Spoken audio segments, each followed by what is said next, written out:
What's up, everyone? Hope you're all doing super well on this lovely February day.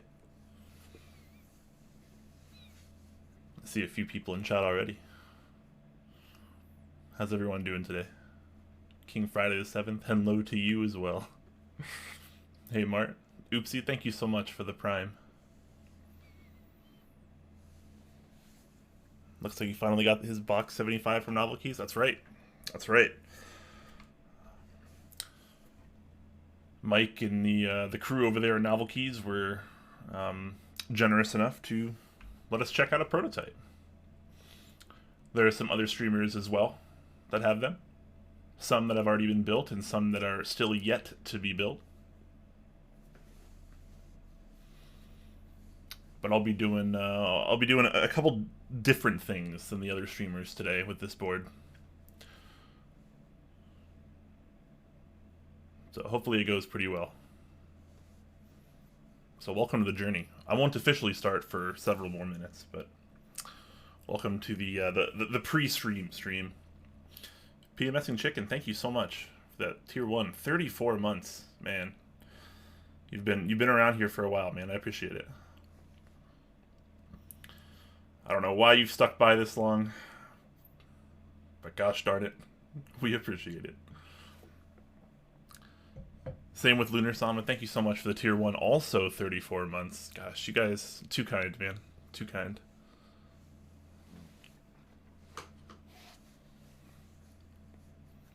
How's the audio, by the way? Am I too loud, too quiet? Is the music too loud or too quiet? Let me know before the stream really officially starts here.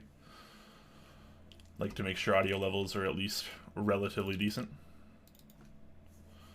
It's because I want to know how the Hyperglides are. I'll tell you right now, I'm not... I don't think they're very good. I mean, I think they're fine, and I think if you like that iconic cherry sound, I'm assuming you'll be able to get them from here, which is good. As far as smoothness goes, I don't really find them much different than most other Cherry MX Blacks, so I wouldn't say they're a terrible switch, but I wouldn't say they're the pinnacle of switches either. I'll get into it a little bit more once the stream officially starts. Sam Pack, what's up, man? It's going fairly well today. I'm not doing too bad. How about you? How are things going? Let me know how you guys are doing today.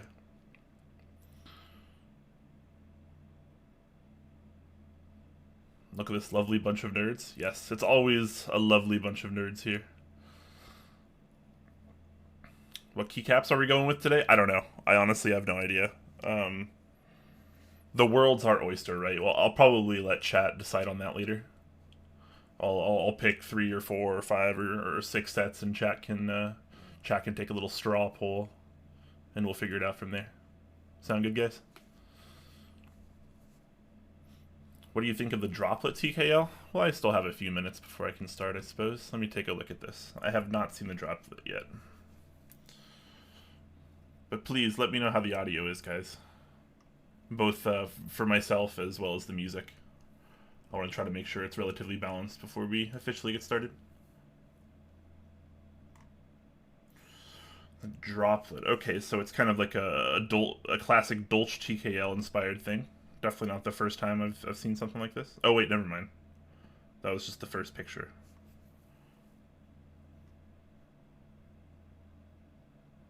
Okay. This actually, you know what this reminds me of? That side profile reminds me a lot of the old Hammer cases. The old Hammer 60% cases. I believe they were called FMJ? Or something similar to that. That side profile is unmistakable, as well as that kind of back foot bar area. I don't know what to call that. I'm not a designer. But yeah, that's really invoking some classic feelings in the community for me. I think it looks fine. The weight looks pretty nice. I like the kind of the design for the water droplet on the weight. It's nice. I think it would have been cooler to have the weight screw in from the inside, though, so that way you kind of don't have the screws on the outside of the weight. I think with a design like that, the screws take away a little bit from the design itself. So I'd like to see them screw in from the inside, but that's just, you know, a minor personal gripe, I guess.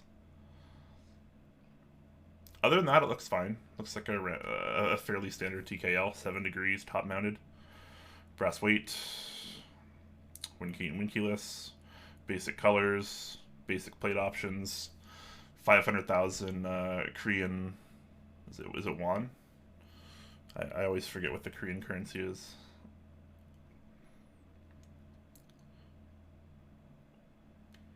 Comes with a carrying bag and a PCB. Okay. It looks fine. It looks like a lot of other TKLs, if I'm being honest, but maybe I'm just jaded at this point.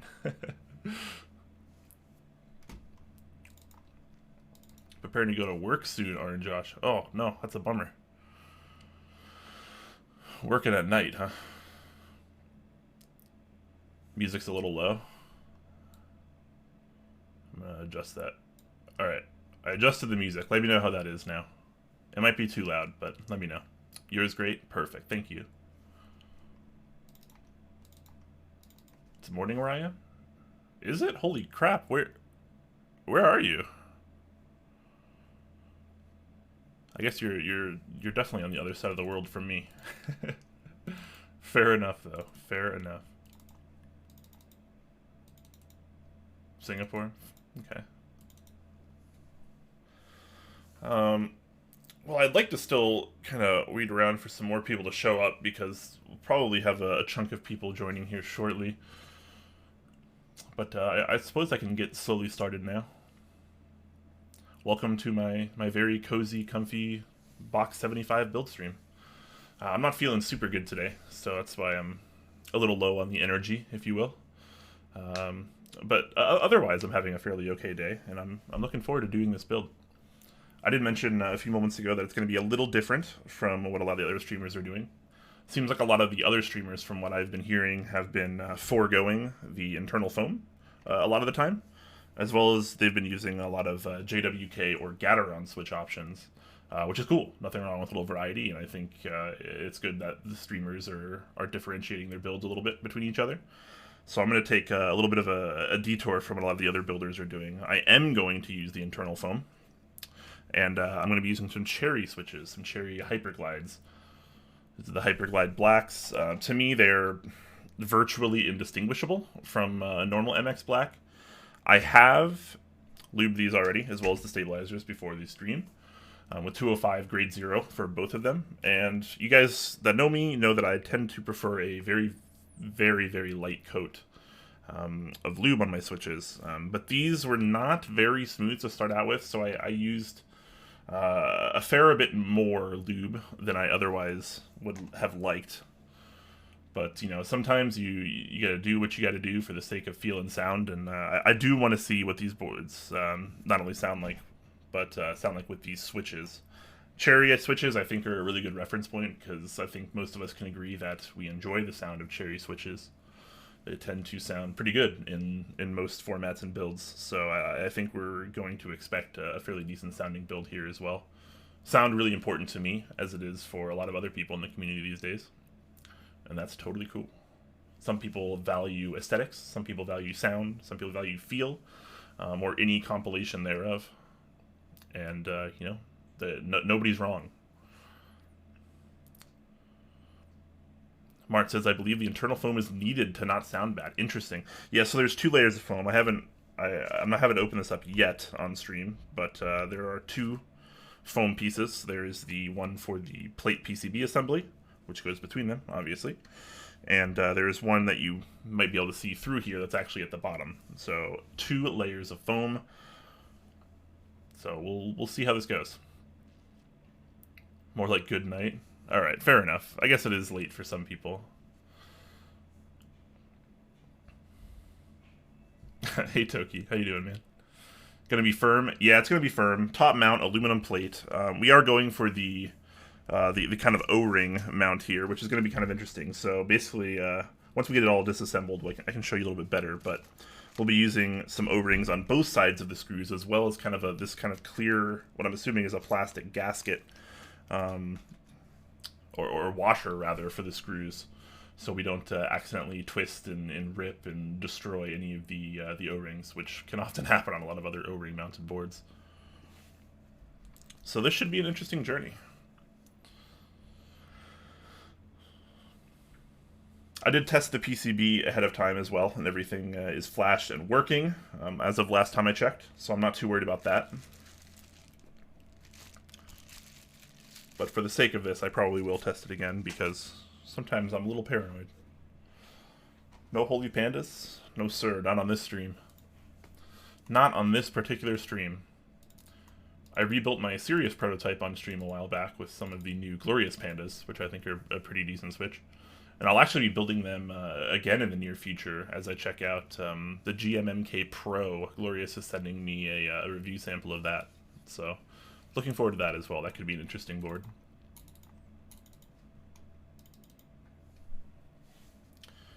Alright.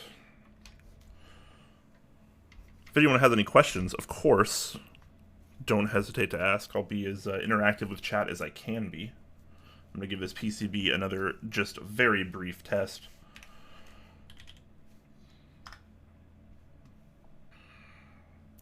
And we can then get right to it.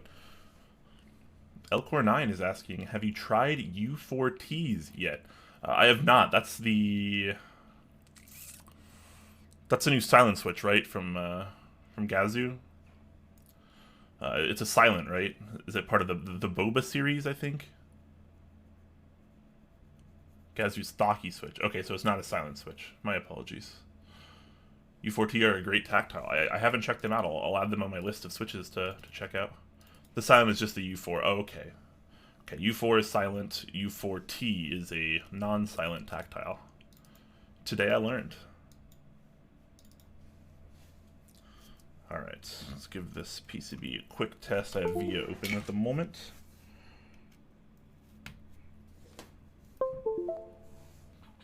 Shows up in VIA, that's a really good start. Let me just open the key tester and test a couple of these. Pair of tweezers.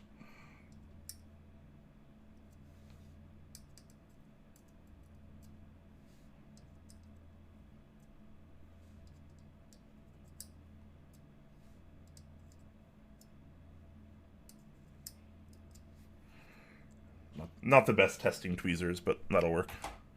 Okay, switches are working. The few that I tested, at least.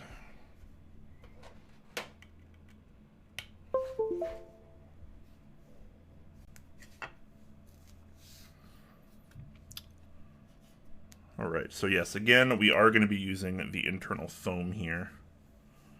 I'm going to go ahead and put the stabilizers on, and we're going to give those a little bit of a test. If I'm not mistaken, this is a 1.2 millimeter PCB, so maybe a little thinner than the much more standard, I think it's 1.6 millimeter PCBs that we tend to see. So I do actually have some spacers that I would probably use if I was using Cherry or GMK branded stabilizers, but because Duroc tend to run a bit on the thicker side, rather, I should be able to get away using Duroc stabs without the spacers, but we'll see. Well, we might have to do a little testing here, and if it doesn't work, we'll find a new way.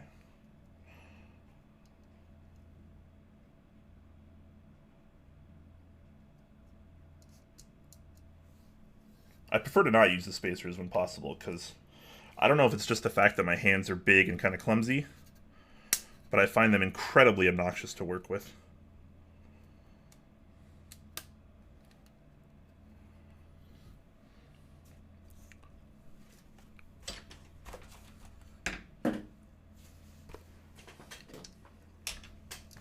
Gonna need some screws here, and some keycaps as well. I made mine into holy bobas. So is that, I presume that means, what the heck? There's some in there. Does that mean the halo stem into the U4T housing? They're amazing, huh?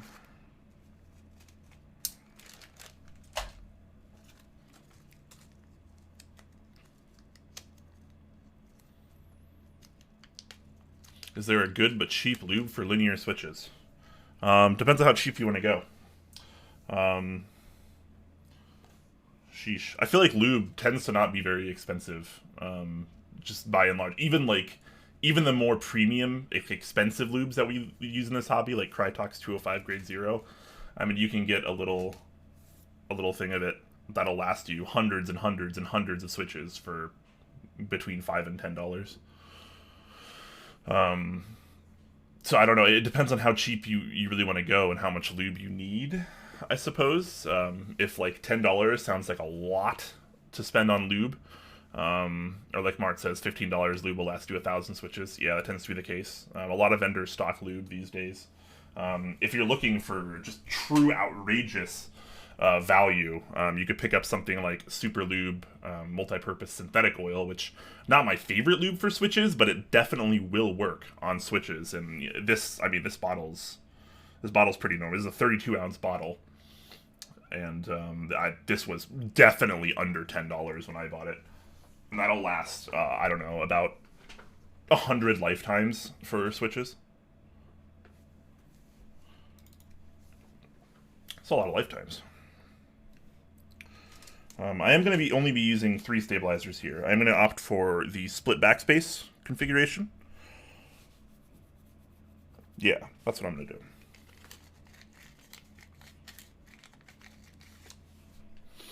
Hey Sean, how you doing, man? Where's a good place to buy Krytox for cheap? Sheesh. I don't know, chat. Who sells Krytox these days? I know Novelkeys.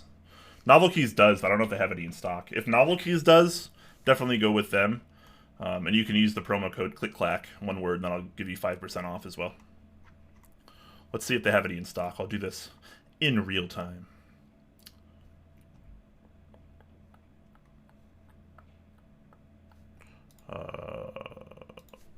Lube. Lubricants. $12. What do we have? Yeah, look at this. Okay, so Novelkeys has both Krytox GPL 105 oil, which is actually arguably my favorite lube, but they also have 205 grade 0 grease, which is probably the community's favorite lube, arguably. Both of which are $12, and that's what? That's a half ounce. Okay, so about 5 milliliters, and that'll last you a lot of switches. So bam, there you go, Novelkeys. But lots of other stores sell them as well. Have I tried dragon fruits? If so, what's your take? I have not. I have not tried them yet. Which ones are the dragon fruits? Are those tactile?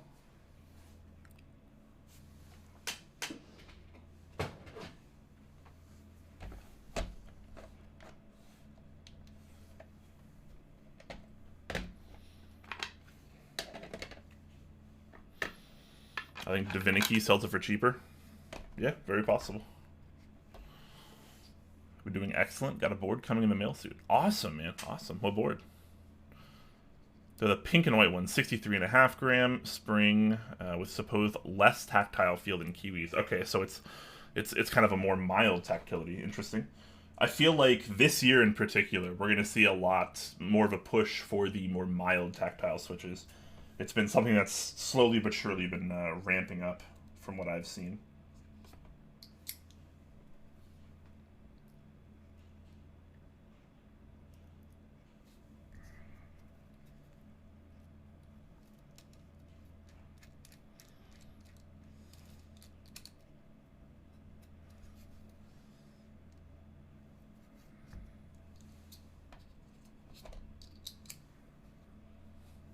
Unicorn R2.1. Wow, nice.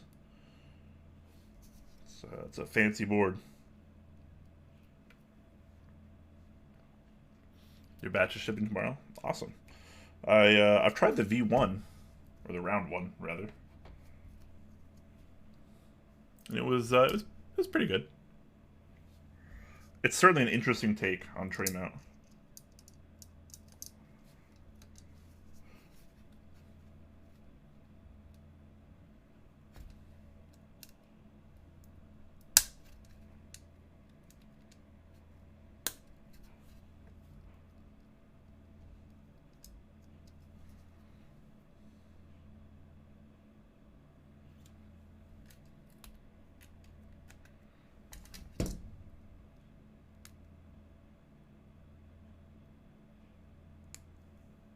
There we go. I know, was out a little bit.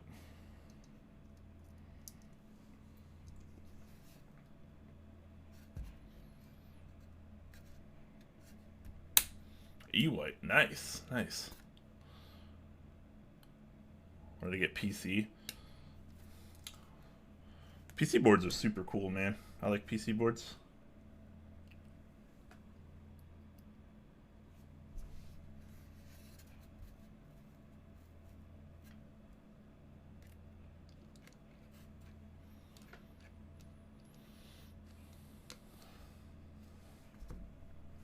Alright, hopefully these will work without the spacers. I'm not actually sure what other streamers did. They probably just used the spacers. Came a long way to get it, though. What a journey. Sometimes it's like that, man. Sometimes getting keyboards is, like, actually a journey.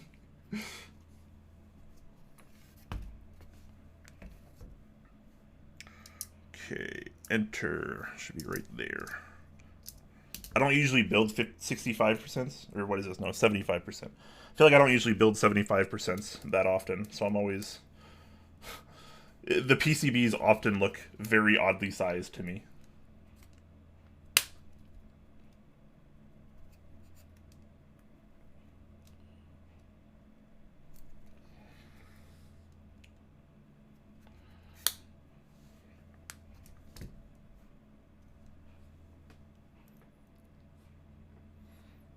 It went out of stock in 30 seconds. I believe that. Pretty much anything that has like TGR branding or even Singa branding is going to sell out very fast because they're pretty high quality products.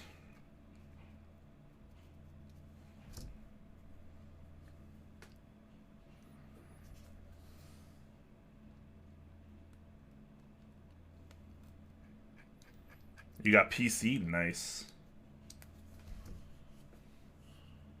Hypebeast boards, yeah.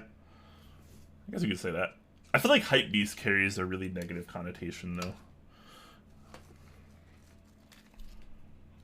But maybe that's just me.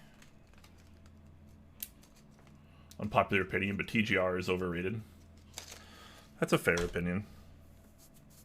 I think they have really high quality stuff, but I don't know. I've built and used several TGR boards, and they're fine. They're nice, but yeah, I mean, I don't feel the need to clamor for them either. But I don't really feel that way about any brand, really. Try to, you know, take a step back and look at everything objectively for what it is, and what you value in a keyboard, I think, is really important as well.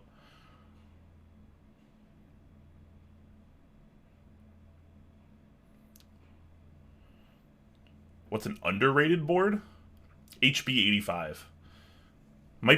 It's probably one of like the 5 best keyboards I've ever used, and I feel like most people haven't even heard of it.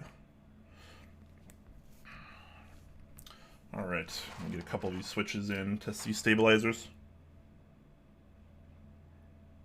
I don't know why, but I don't have very high hopes for these stabilizers. They seem like they might be a little rattly, but we'll see. Hopefully we'll be good. If not, I might opt for some other stabilizers.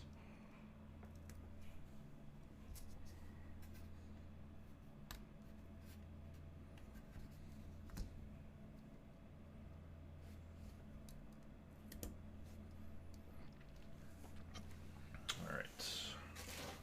Random key set, where are you?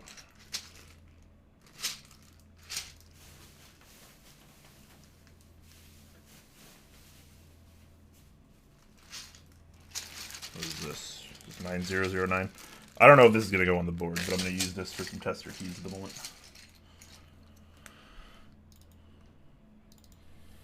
Forgot about that one. Layout is odd. Yeah, I didn't like all the layout options, but I do think that they're it's a super cool board. Oh, whoops.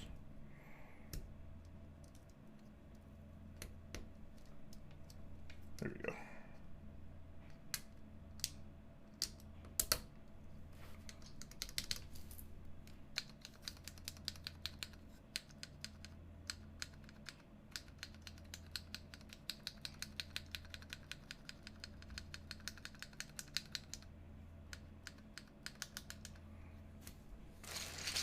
actually not too bad.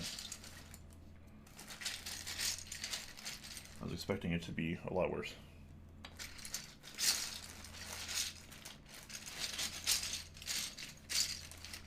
Show me shift key, or a second enter will work.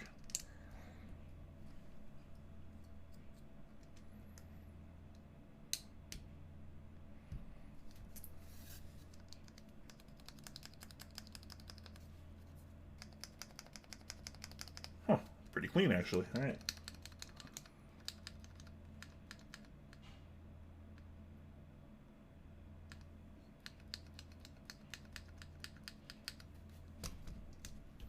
I'm happy with that.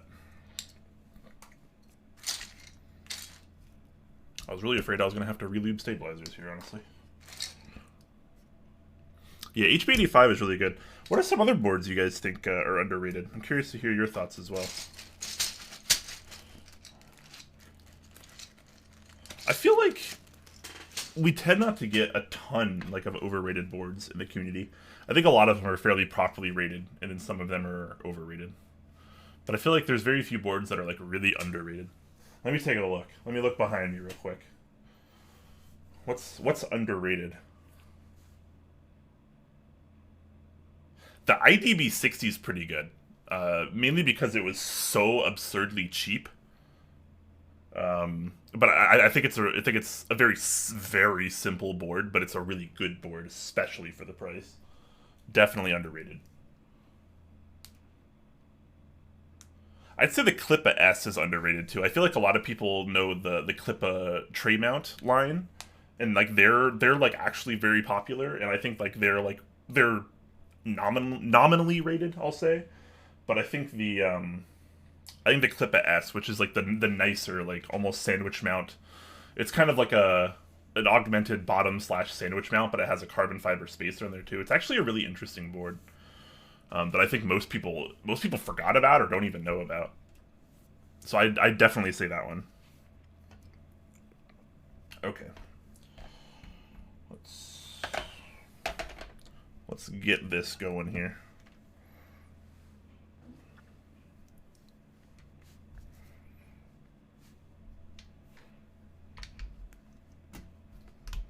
So I actually do have most of this unscrewed already, or some of it at least.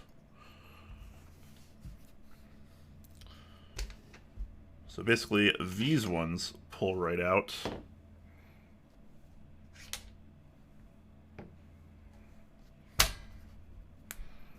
Set those off to the side for now.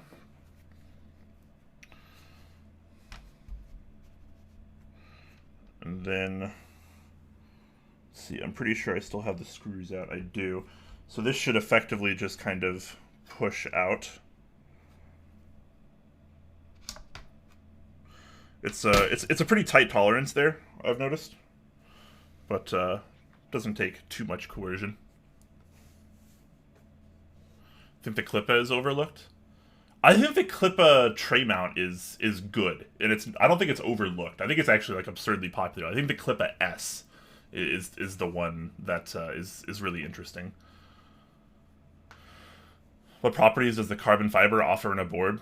So I did a build stream with this as well, and to be honest, I don't really have a quantifiable answer for you. I think it's a really interesting idea because it's basically, instead of just being a normal sandwich mount or bottom mount, there's a ring of carbon fiber. Sheesh, I almost forget if it's below or above the plate at this point, because it's been a while since I've built it. But it adds an extra element that could do something, and I don't know how quantifiable it is, but I like the fact that it tries something a little bit different, a little bit new. And though it was a bit more expensive than the normal Clippa T, it was still a lot less expensive than a lot of nicer boards, quote unquote, in the community. What properties is do you mean carbon fiber in general, or just that particular implementation of carbon fiber? You currently own any board you don't like, just haven't bothered to unload? Oh, sheesh. Probably not. I mean, I do tend to sell boards here and there, so I mean, I don't think I really own any I don't like.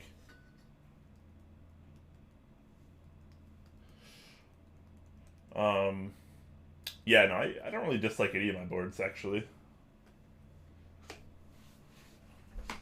Carbon fiber in general. So it tends to, like, if you use it as a plate material, for example, it tends to give you a lot more poppy of a sound, is the term I like to use. It's very unique. Okay. So you have a couple more parts here. This will just slide out and up. I'm actually just going to leave this here, though, because I don't need to take it off for anything. I can still get to the plate if I want to, which I'm actually going to take out right now.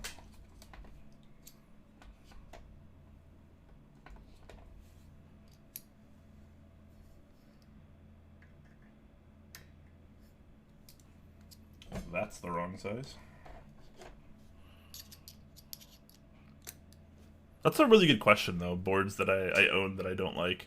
Yeah, I tend to sell boards that I don't like. There haven't been... Maybe I'm just not as critical as I used to be, or not as critical as a lot of other people in the hobby. But I feel like there aren't very many boards that I've thought were just plain bad, right? Like, I feel like our community is often hypercritical about even the most minute differences or, you know, alterations or issues. Which isn't necessarily a bad thing, I would say. It's just more... I feel like very few boards are, like, truly bad or, like, really terrible value, right? Like, most boards are still, like, fine. They're still good enough. Like, they're not... It might not be, like, 100% to your liking, but they're not, you know, bad, right? I think it's too... It'd be unfortunate for people to look at it like that.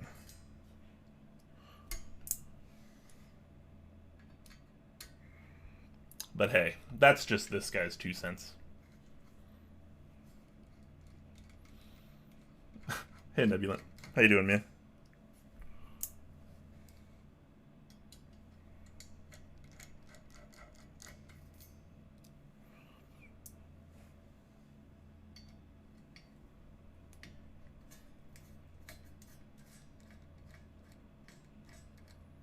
It's actually not a bad way to describe it. Elcor, yeah. Stiffness of metal, but lower sound profile of plastics. It's sort of like that. It's kind of like... It's kind of almost like the hybrid, right? The functionality of it is almost like a hybrid between metal and plastic plates. It's not a bad way to look at it. It's a bit sharper sounding, yeah. Carbon fiber has gained a lot of popularity, though. I'm a fan. So I could... These are the screws to the external accents. I could take those out if I wanted to. I don't really need to, so I'm not going to. So we'll set that aside for the moment. As well as the bottom. Again, foam in there. I'm gonna leave that in there. I'll try out both foams. See what happens. How's everyone doing today?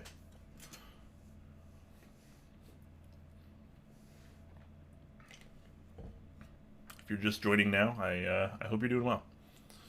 Carbon fiber makes you type 10 words per minute faster. I don't know about that. I don't know about that. But hey, if it's like that for you, cool.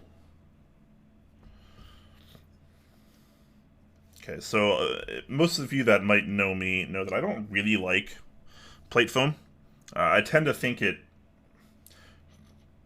removes some of the personality of a board. In the sense that I don't think it's inherently bad, but I think that boards that tend to have, particularly both foams, so a plate foam and a case foam, tend to sound a lot more similar, I guess. Less unique would be the way I'd describe it. It's a very unique kind of muted and dampened sound, which isn't bad. A lot of people like that. That's totally fine. But, I mean, you know, when you're paying a high price for a keyboard, depending on what you value, you know, you might want your board to be, you know, more unique, have more personality, be a little bit different. Which this totally could be with or without foam. Obviously, I haven't built it yet, but we'll see.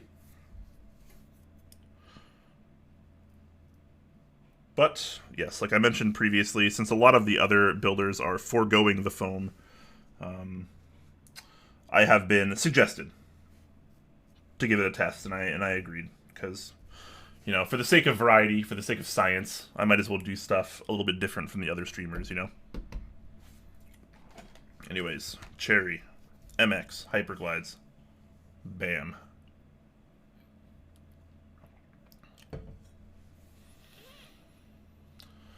Nebulin says it won't tell you exactly how it sounds, but it will tell you how the material reverberates and feels. Foam is the character killer. Good way to make any board sound like it's full of foam. Yes. Yeah, I completely agree. And again, not like foam is inherently bad. A lot of people like that particular sound even. Totally fine. I have heard some sound tests of this board. Some previous ones with both H1s as well as I think it were vintage MX Blacks. And honestly, they sounded really good. So we'll have to wait and see. Typing tests, not always a good benchmark. In fact, I'd say they're never a good benchmark. Though they are fun to listen to sometimes.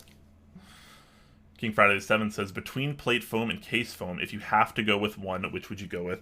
If I have to go with one, I'd probably pick the case foam, because then at least you get some of the sound characteristics from like the plate and the switches you're using. You get more of those, in my opinion, more of those properties.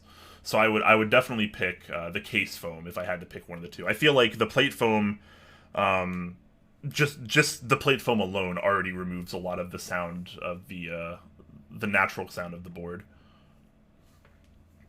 All right, let's put a few switches in.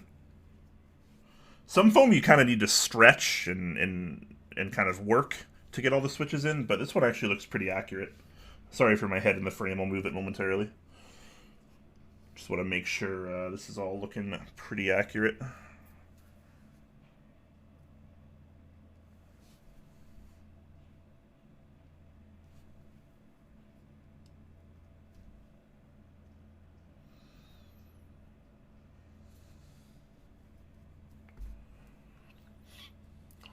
Look at that noggin. I need to maybe find a different camera angle or something. I have a habit of leaning forward, especially when I like solder.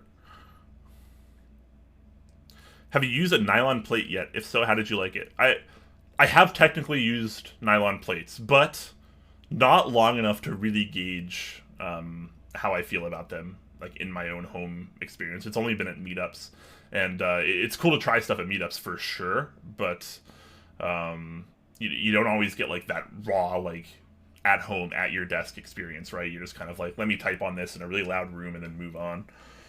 So meetup's a little bit different.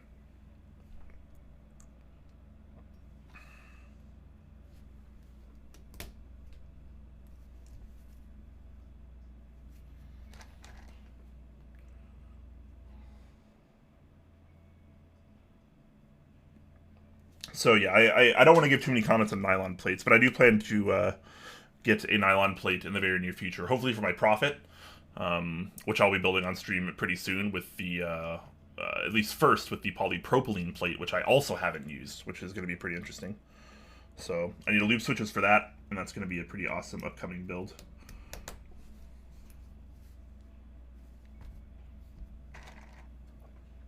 But from what I hear, nylon is very similar to palm in how it feels and sounds as far as keyboard plates go.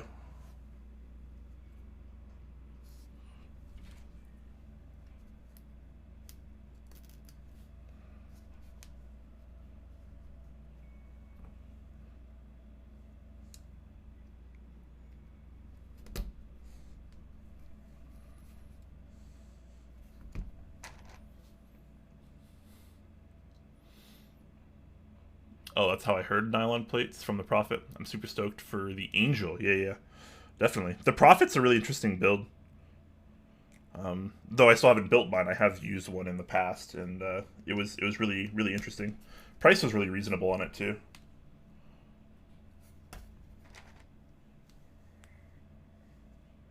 All right, once I get a few kind of placeholder switches in, this should be quite a bit easier.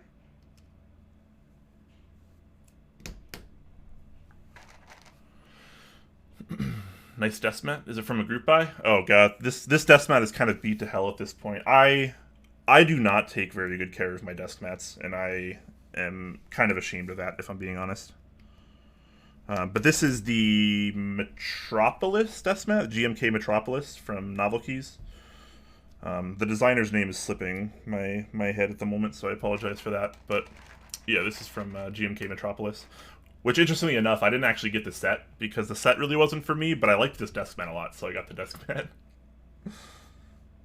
I need to start getting 2 of every desk mat. One that I can kind of like use functionally, and one that's more of a, not necessarily a display, but we'll say for nicer occasions. How about that?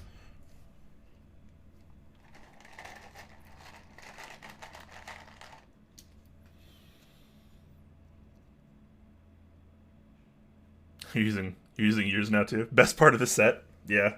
I don't. I think the set's fine. A lot of people like the set. I'm much more of a fan of the desk mat. I did notice when I got these switches in, a lot of them had bent pins, so I'm probably going to be correcting several of these throughout this process.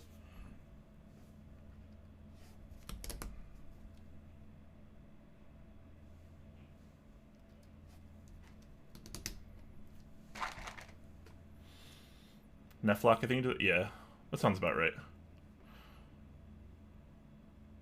Satisfying, desk mat is fire. Yeah, fully agree.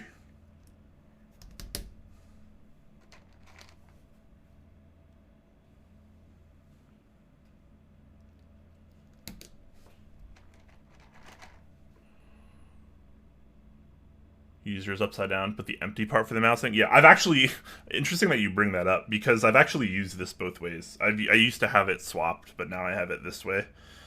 Just because, I don't know if it's just because of me being a gamer or whatever, but I seem to wear down the mouse area a lot faster than I'd like to. And, you know, once you kind of rough it up a fair amount, it really does affect your mouse movement, you know, kind of at the more micro level. And it's noticeable in game often.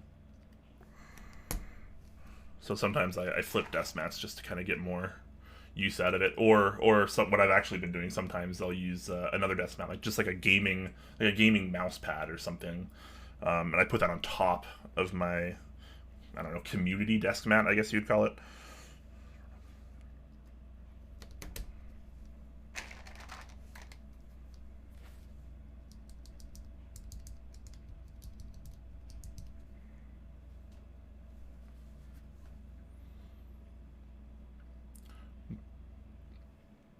Guy ST's asking, are you building the white or the black stainless steel Box 75? I am going to be building the black stainless steel version.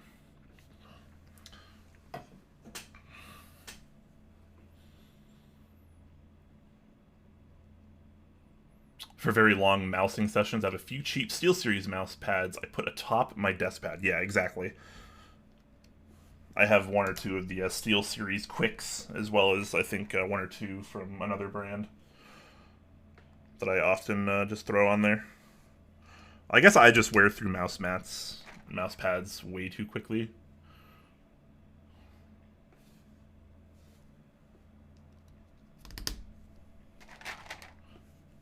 There's a lot fewer people here than I was expecting, which isn't necessarily a bad thing, but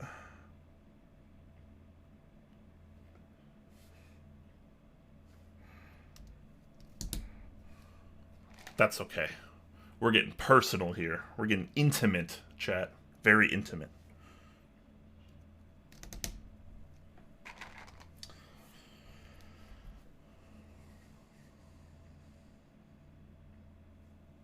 All right, do I want stepped caps lock or unstepped?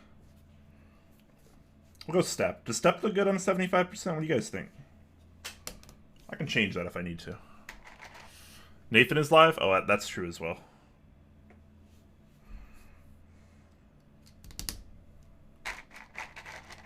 Stepped? Okay, we'll go stepped.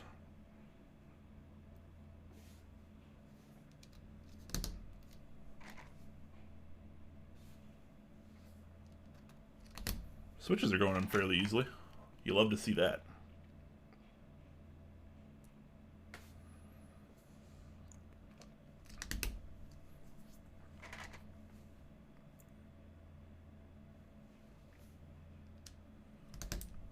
What does the bottom row for this board look like when you do 7U? Yeah, I actually need to look at a picture. Is there a layout chart? Oh, here we go.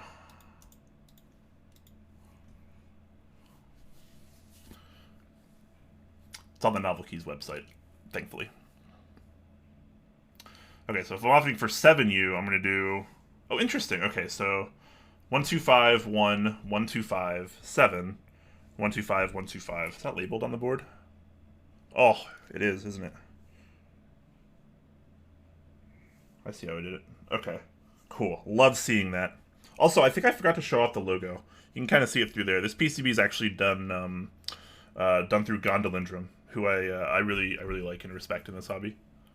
Great guy. Shout out to Gondolindrum.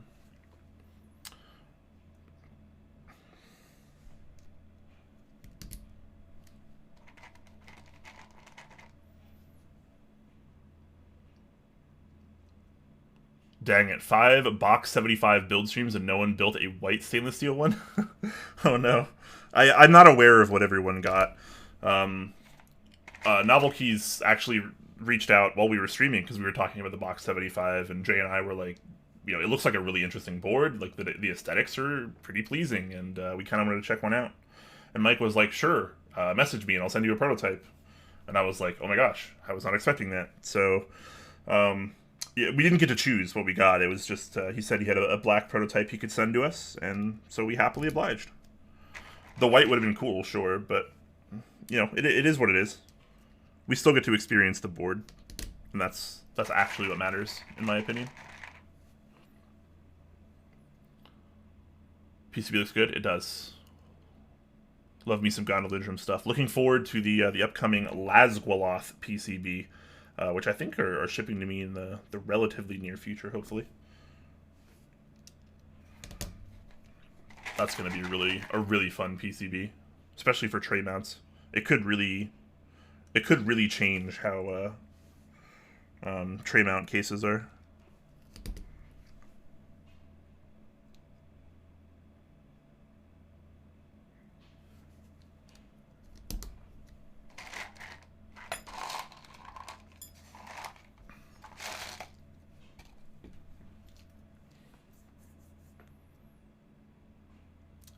Seems that they only sent out the contrasting colorways.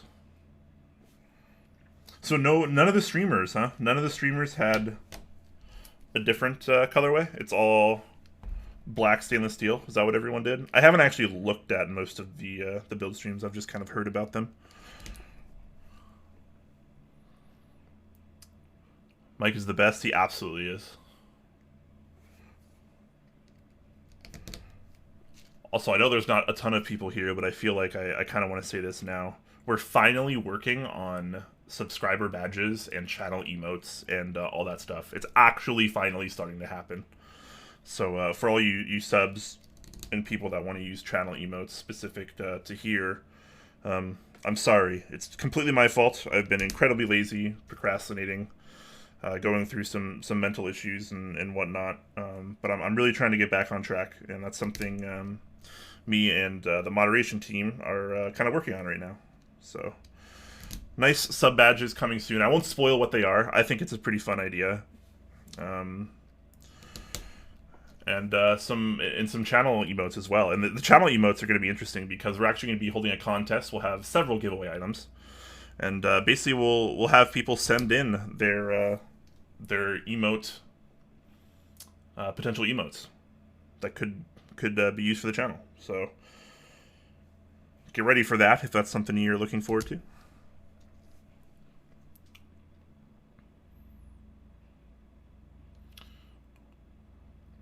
We all got colorways except white stainless steel? Okay. Well, at least there's some variety. Right.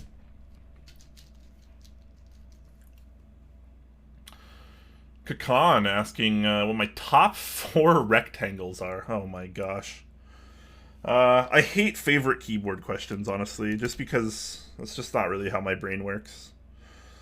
But if I had to pick top 4 rectangles, sheesh. The Iron 165 is going to be up there, as well as the Tinned. I think those are absolutely in my top 4. But the thing about my top 4, top 5, top 3, whatever, like, it's almost ever changing, right? Just like a lot of other people's, depending on like what you like at the time, what you want to experience. we'll say Iron 165 and Tinned are both kind of up there. They're probably the number 1 and number 2 spots right now. Sheesh. What else? The HB85, absolutely in my top 4. That board is really, really fun, really, really cool. I'm not sure what the last board in my top 4 would be. It might be the Sirius 60% from Project Keyboards. That's a board I think is really, really awesome as well.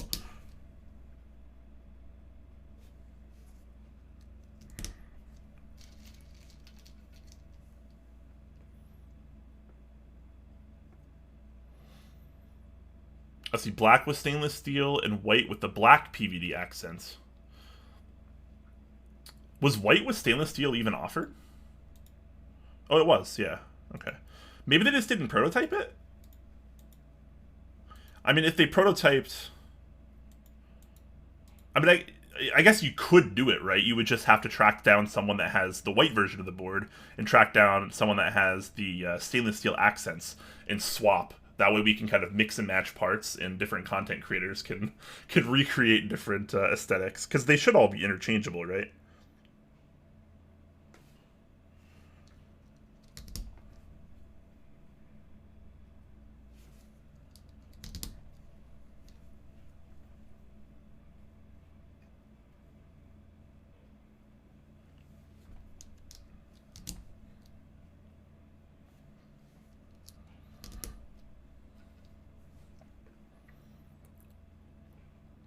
We need a Holy Panda emote. Oh no. Please no. Yeah.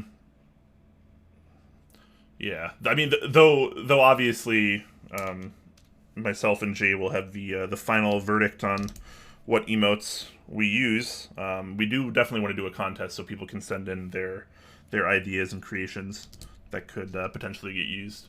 And then the moderation team, of course, is also going to have input on what we decide on. So that should be pretty fun. There'll be some good giveaway items. Definitely lots of switches to give away. Potentially a keyboard or two. But we're gonna nail down the subscriber badges first. That's first on our list, and then we're moving to the emotes. Hopefully in the next week or so we'll have all the subscriber stuff nailed down.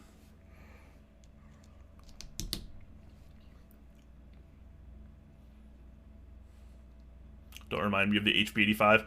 That board is just too good, man. If they made that board in a 60% layout, it would probably be the best board in the community.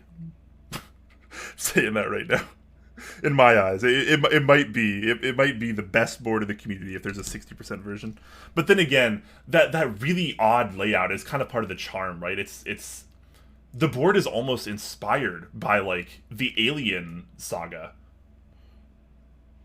It just looks spectacular, and it feels incredible. Sounds amazing. But really, it's just like it's a big top mount board that has like a metal inlay as well. At the time, it was super cool, and I still think it is. But it's very rarely talked about, and very rarely seen as well. I hope I have enough switches. I actually don't know how many I need. I lubed 81 switches, which is hopefully enough for 75%. It's been a while since I've built one of these. If I have to bust out my lube and lube one or two more of these, though, I won't be surprised at all.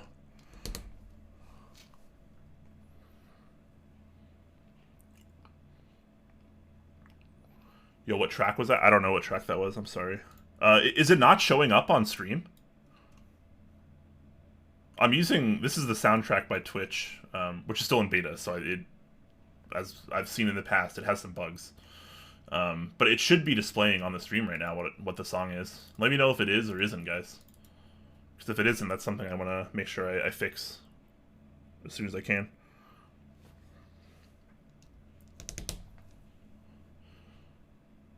Shows up for me, sadly not in theater mode. Oh, really? So it shows up when you're not in theater mode, but it doesn't show up in theater mode. Let me know how it is for other people in chat as well. I'm curious, since I can't really like see what it looks like from that angle as easily. So I'm always kind of curious how other people see it.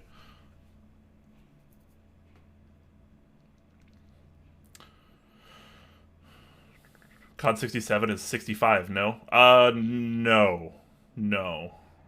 Like Neb said, it's technically a 60% in terms of like format, but the layout's kind of unique because that board, it came out during a time, and I'm not sure if it's still like this, but I know in some of the Eastern communities, particularly in a lot of the Chinese keyboard communities, they like arrow keys in their 60%. They like the size of the 60%, but they want the dedicated arrow keys, so you get very interesting layouts in that format. I'm not a particularly big fan of them, often because they give you rough compatibility. Sometimes it's harder to find specific keys. Maybe not as much these days as it used to be, but that is part of it, as well as depending on the layout you choose, your 0, this row here, will often be a different stagger, which can be kind of awkward to get used to. Why do I get the feeling I don't have enough switches here?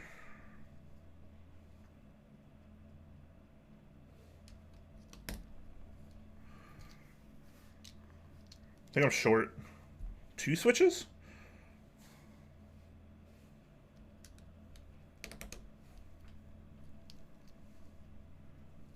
You guys might have to watch me lube 2 switches. I'm sorry.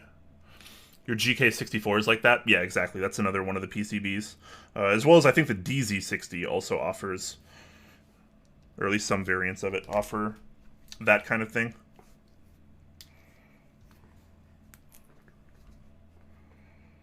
Okay, 7U. So we're on the outside here.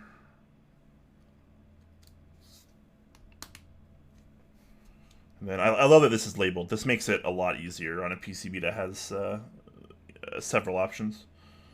7U. So it looks like I'm just staying all to the left on all these. Yes.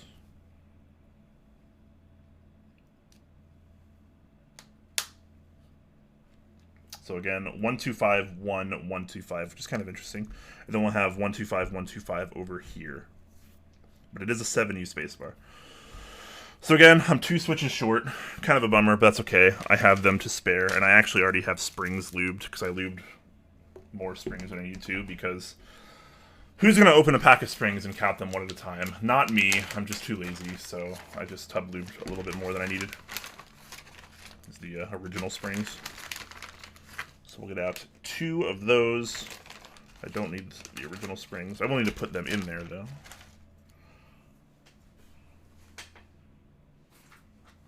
Switch opener.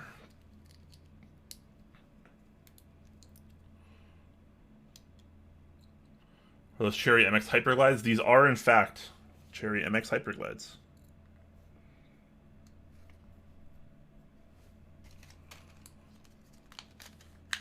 Music and theater mode doesn't show because it's not flagged as full screen, so it's showing in the stream title. Interesting. Just switch things. But you guys can see what the song is, right? That's like part of the idea of this beta.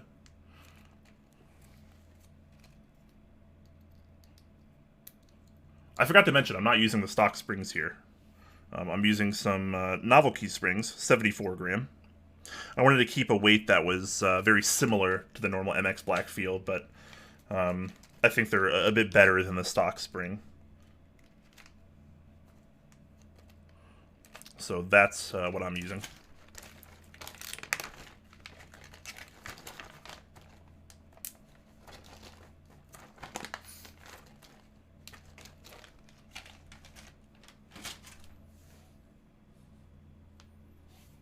DZ60 offers everything. Almost PCB is spaghetti. Yeah, no, it's true. It's like actually true.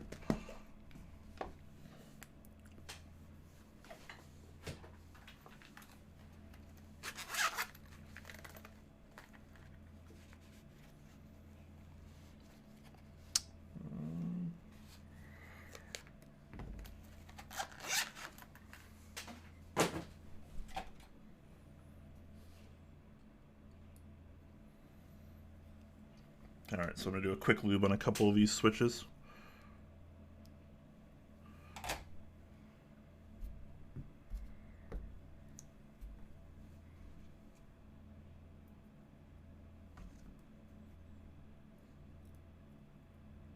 Again, 74 gram springs from Novel Keys. I tried to make this kind of like a Novel Keys sort of build, because obviously they sent me the Box75. They also sent me the Hyperglides, so I wanted to use them. These stabilizers, also from Novel Keys. I bought these a while back. Just hadn't used them yet.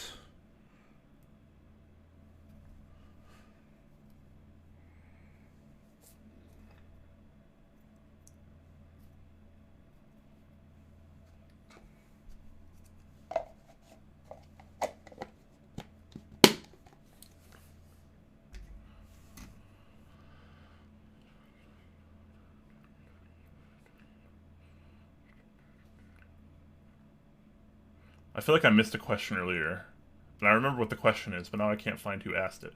Oh, I'm sorry. Here we go. Duelim asked me a little bit ago, thoughts on the Thermal 65. I think they should have left the design alone. I don't think there's actually... I've actually had this conversation a couple times lately. I don't think there's really a right or wrong answer there. I actually appreciate that they changed the design. I think it's fine to like either one. And, like, obviously the one you like more is going to be better for you. But I feel like too often in this community, people just make the same boards in different layouts, different sizes even, which is fine. There's nothing wrong with that. Like, if a design's really popular, sure, why not share more of it, with the community? And the more sizes you offer, the more compatibility the community has for it. So I think that's fine. But at the same time, it doesn't really change the board, and like, why have so many of like the same board just to have different layouts? I feel like it's okay to change the design, and I think it's a risky move, right? Because then you're going to lose some people that really liked the original one and might have bought the 65%, but now they're not going to because it doesn't look the same. It's one of those things where I don't think the answer is right or wrong. I think it's safe to use the same design. And so I think they took a riskier route, and I respect them for it, because I think it's kind of nice and fun and unique and different to have the board that's kind of the same, but it's also a little different, right? It's unique. It has its own personality, while being a different layout.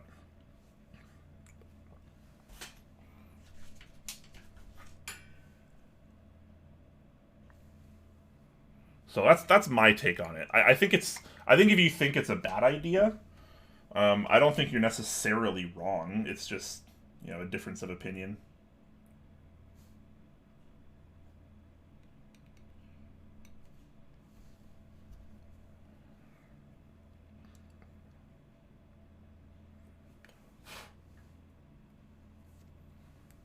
I feel like whenever I go to lube something, I have hair all over me, and I have no idea why. Sheesh, I need to catch up in chat. Sorry about this, guys.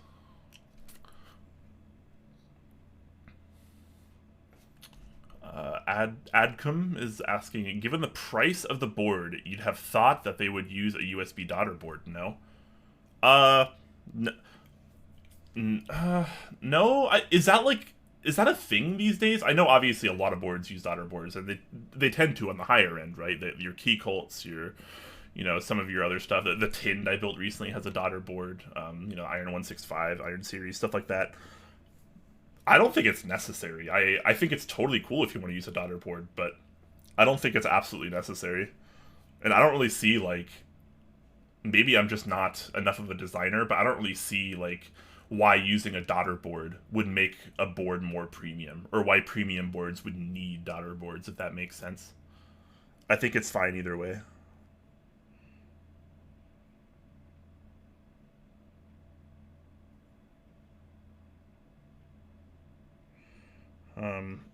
So I am, by my standards at least, over-lubing these switches. Definitely. Mainly because they're not very smooth stock, and I want them to be fairly smooth, and I want a kind of a deep, rich sound profile from this board. That's kind of what I'm shooting for.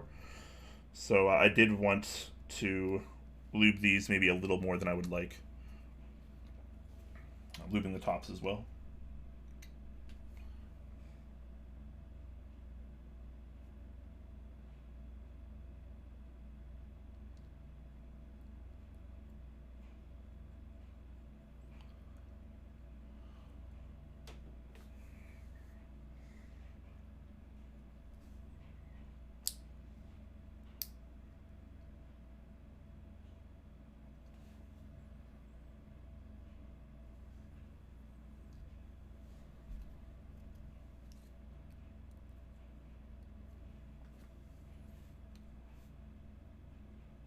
Also, fun fact, I lubed basically all of these switches and the stabilizers with the lube that was just residually left over on the cap.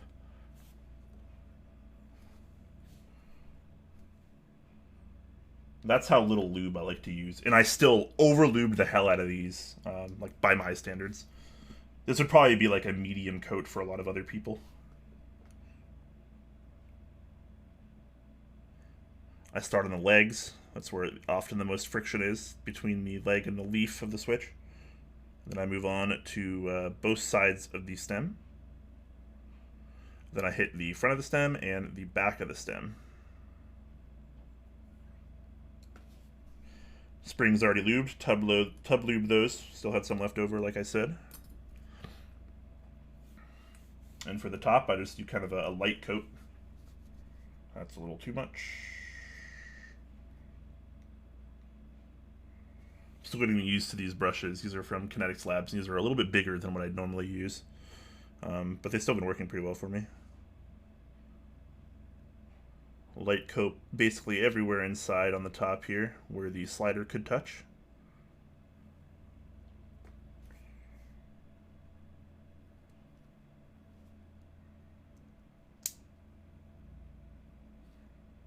And these actually came out really smooth, which I guess is unsurprising when you use like a fair amount of 205 grade 0. It's almost like cheating, right? Like it's hard to mess up. There's certainly an art and finesse to getting a very thin coat and having it still be good. But I mean, anyone could apply like a medium coat of this and come out with a decent switch. Make sure to hydrate, guys.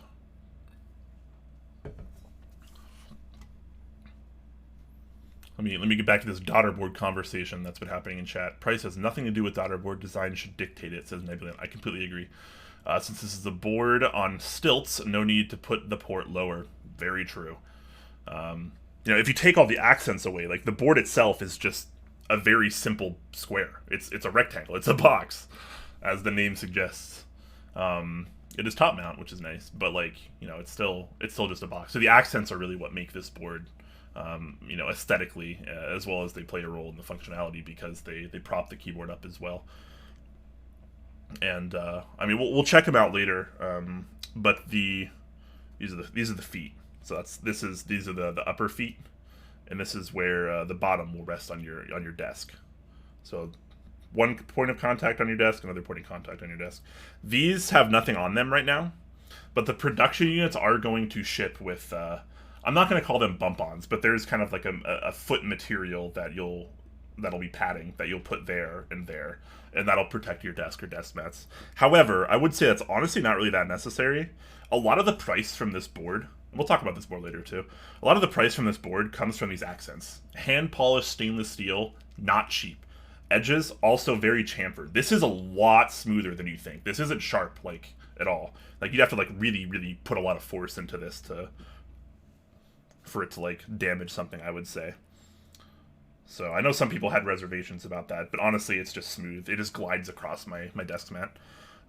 It also, to help this, the board is not heavy at all. You might think because it's an expensive board, it's super heavy. It's not. This board is very light. There's no really added weight.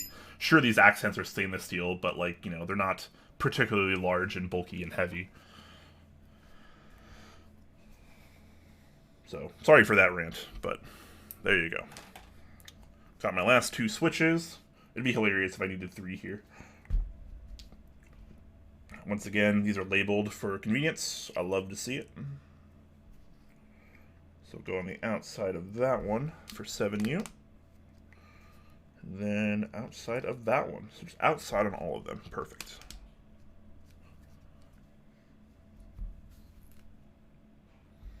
Cool.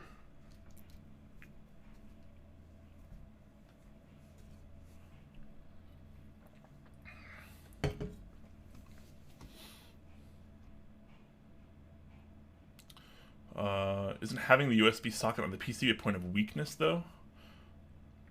I mean, I suppose, but it seems to not really matter too much, considering almost every keyboard does that, and it's never really been a problem, right? At least in my eyes. Adcom asking, saying, sorry, I don't follow. The cable can apply stress to the USB socket. If this is on the daughter board, it's free to move in relation to the main PCB, whereas if not, then this can be a source of stress on the PCB. Am I missing something? I mean, it can, but I mean, how much stress are you really putting on your USB ports? If you're putting a lot of stress on your USB ports, you might not be using your keyboard properly. At least in my eyes. I don't know. Almost every board... I've built a lot of boards with daughter boards, don't get me wrong, but I've built way more boards without daughter boards, and I have never had a problem with a USB port not being on a daughter board in my entire keyboard career. But maybe other people have different thoughts and opinions.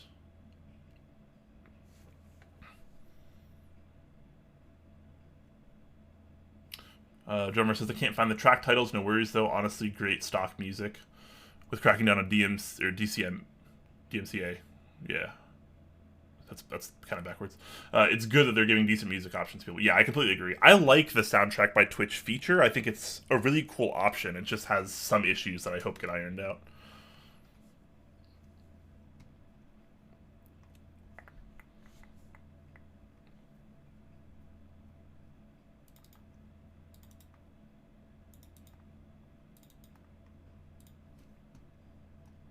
It's such a light board anyway, so not like much weight is pressing down on the feet, says Ninja Pirate. Yeah, exactly. The board is not heavy at all.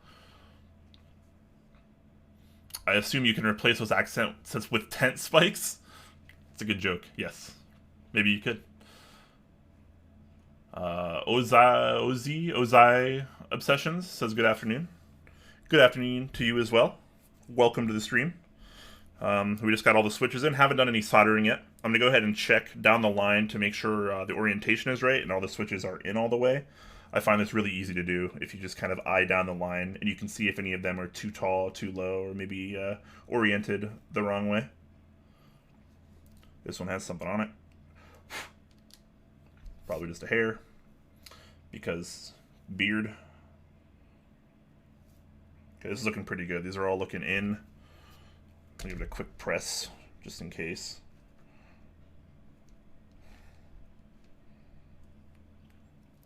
Nice. Now I'm going to go ahead and check to make sure all the pins are through. If I have an issue with a bent pin, I'd rather deal with it now before I start soldering. So I'm going to go ahead and check and make sure all my switches are all the way through there with the metal contacts. Again, just like I mentioned earlier, if anyone has any questions about anything, this keyboard or keyboards in general, or outside of keyboards, feel free to ask away. I'm here for you guys.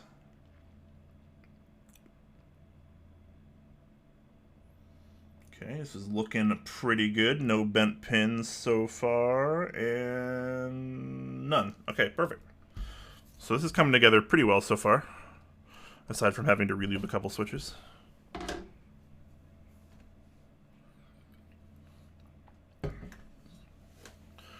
Bradex says, I just ordered some Tribusys 2304. I'm assuming you mean 3204. What's your opinion on linears? I think it's fine. Oh, you did correct yourself. My apologies. Yeah, no, I think 3204 is fine. I like it more as a switch lube than 205 grade 0. I like it less as a stabilizer lube than 205 grade 0. But yeah, no, I think 3204 is fine. I prefer 3203. Because I like lighter lubes. I'm more of a fan of oils, but if I'm going to do a grease, I definitely prefer a lighter grease when possible.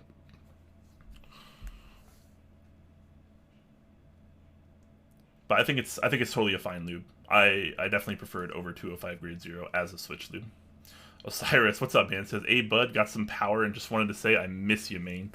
I miss you too, man. I hope you're staying safe down there in Texas. I know a lot of Texans are scared right now, and rightly so, because it's kind of a frightening change in nature, change in climate that's going on in Texas right now, and a lot of people weren't prepared for it, which is it's a bummer, man.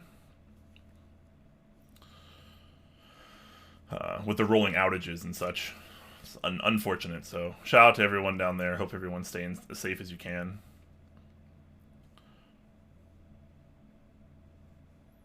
You should try 107 grade 0. I should. I didn't. Is 107 grade 0 a grease? I was under the impression the 100 series is oils. In which case, I've tried GPL 107, which was an oil that was much too thick for my liking. I thought it was okay if you used a very small amount, but it was too thick for my liking. All right, so we got all the switches in. Everything's looking good. Everything's working pretty well. I'm gonna give these stabilizers one more test before I do any soldering. Yes, I'm that level of paranoid. Oh, it's 68 in the house and you got a fire going? Awesome. Are they still doing the rolling outages? Are you going to lose power again here shortly? I know it seemed to be a lot of like 10 hours off, 1 hour on sort of thing. Which is understandable, I guess, but definitely a bummer.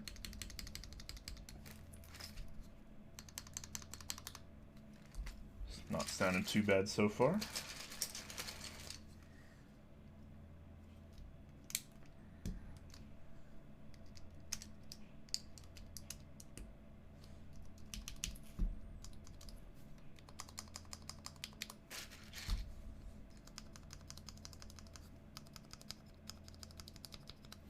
I'm actually pretty happy with that. All right. Time to get prepped for the soldering, guys.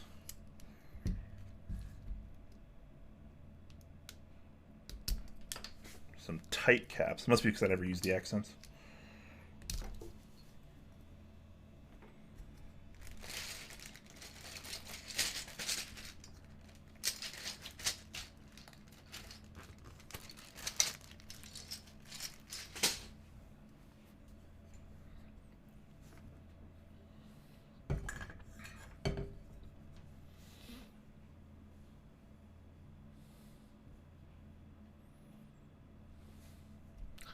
Doolin is asking, anyone else excited for the all the affordable upcoming injection molded PC TKL boards coming out later this year? Interesting. Are there a lot of? I had no idea there was a lot of injection molded PC TKLs coming this year. That's awesome though.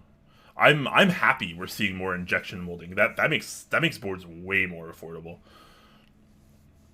I'm cool. I'm really cool with the fact that a lot of the boards coming out lately are towards the more value end of the market, which is really awesome.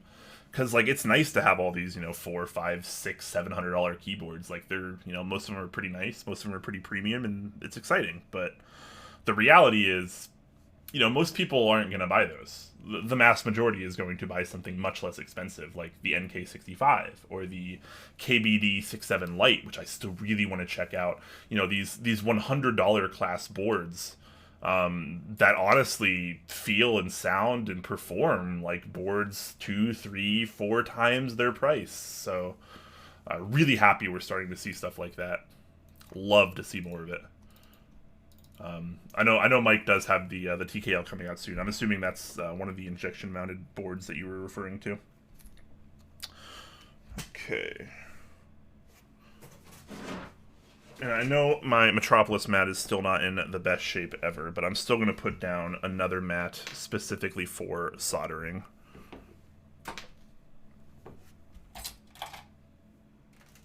Please just punch my monitor. Don't tell anyone.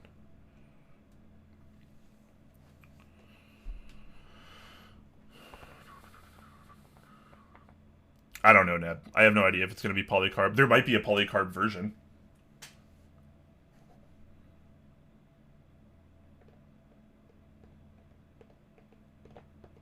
I know there's going to be aluminum versions. I have no idea if there's going to be a polycarb version, though.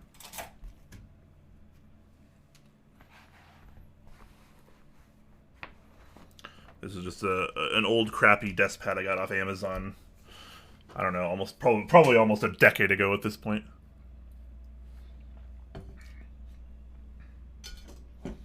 Some of these tools out of my way for soldering.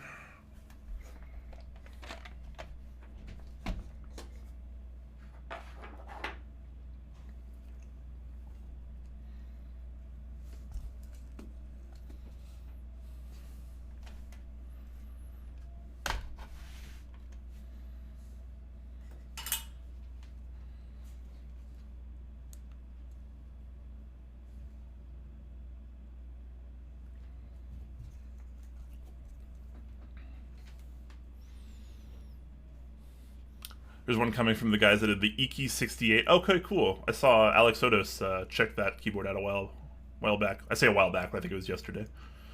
Seems pretty interesting. I'm also going to open my window before I start soldering here, just for a little ventilation. Because I don't have any otherwise.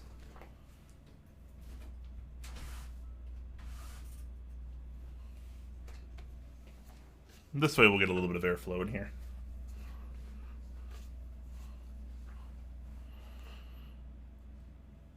I only want Keycap machined out of tungsten. Well, you're gonna be waiting a while. You're also gonna be paying a lot of money. A lot of money.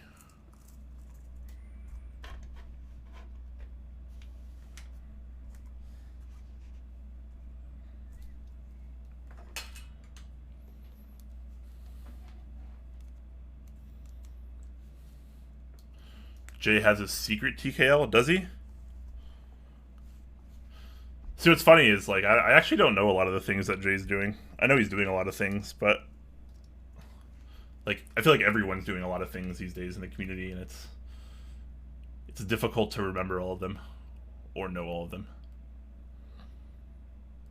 I assume Novel Keys will do a PC one eventually. If it is in the first run, they obviously found a good fab for that. Yeah, exactly.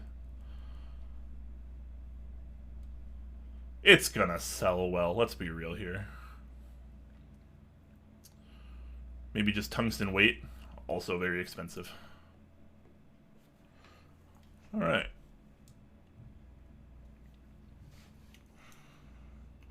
Let's solder some switches, shall we?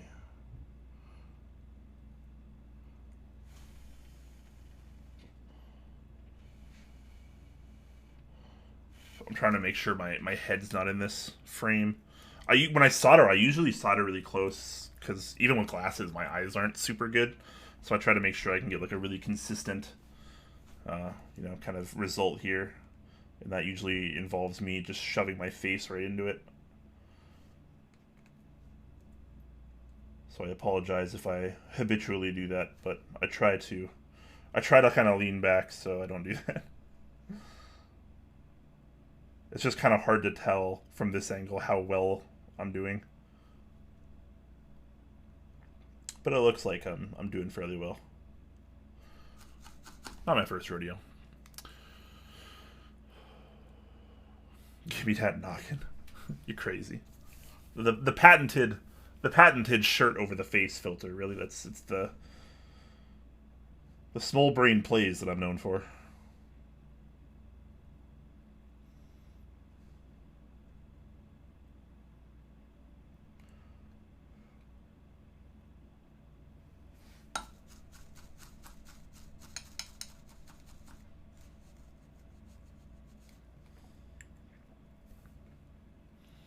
Oh yes, the classic t-shirt mask.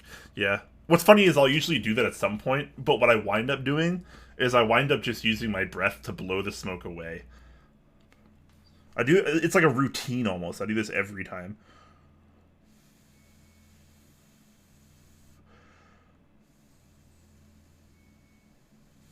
This is why I tend not to talk as much when I'm soldering, so I'm too busy doing this. The struggle, right? You guys know how it is.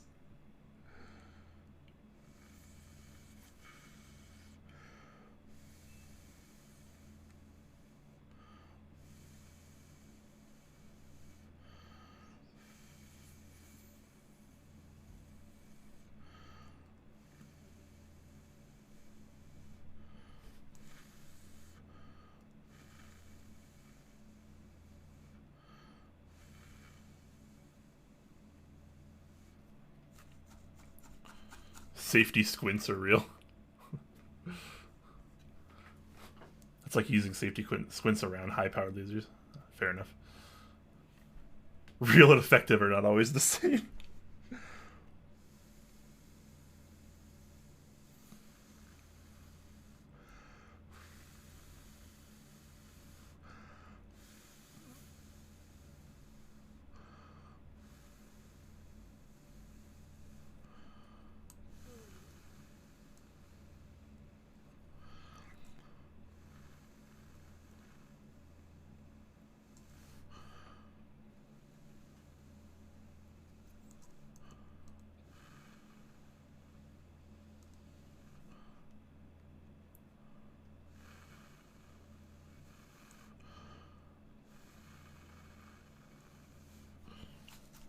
One row down, 5 to go.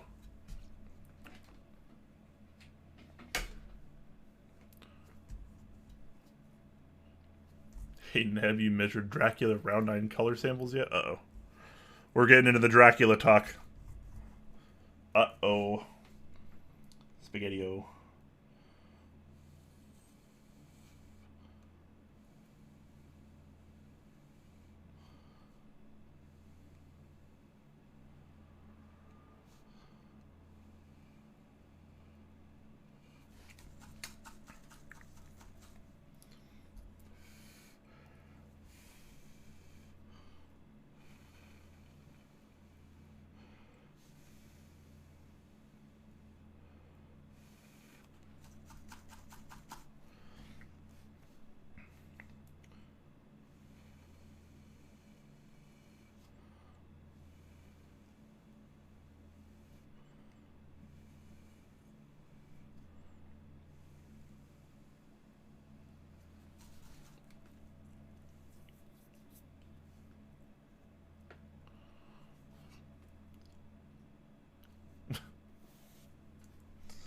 Some sets need time, man. Some sets need time.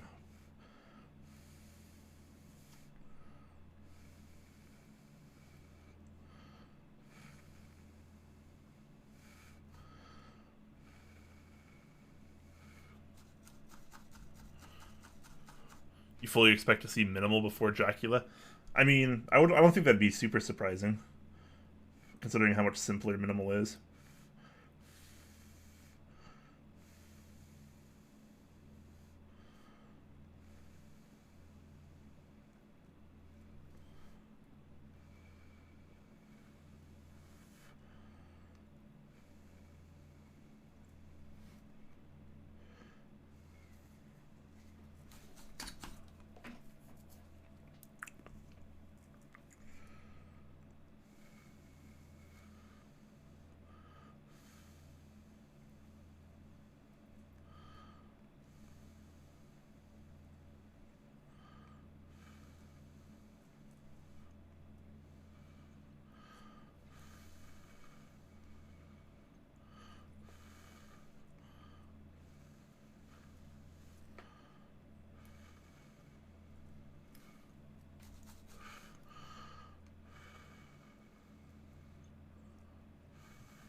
Two rows down.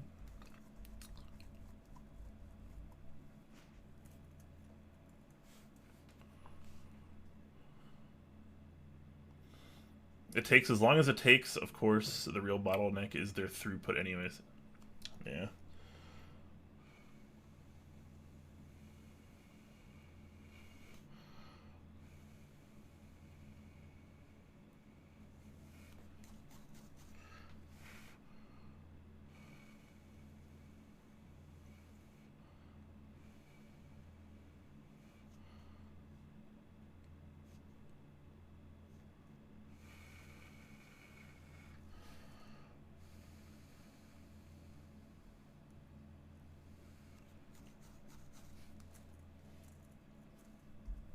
What boards are you guys looking forward to? Anything upcoming that's really piquing your interest? Tickling your fancy, as it were?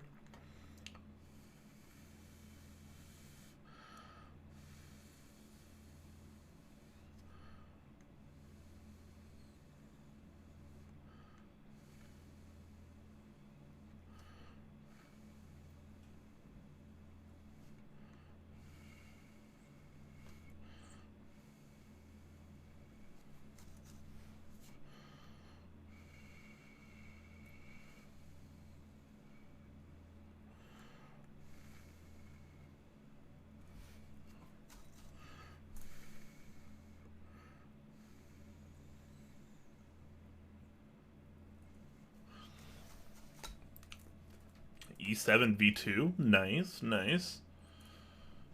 Good day there, bud. May I mingle with your stream audience? I'm awfully fluffy, says Floofderp. I have no idea where this is going, but Iconic versus ooh, what's this thing?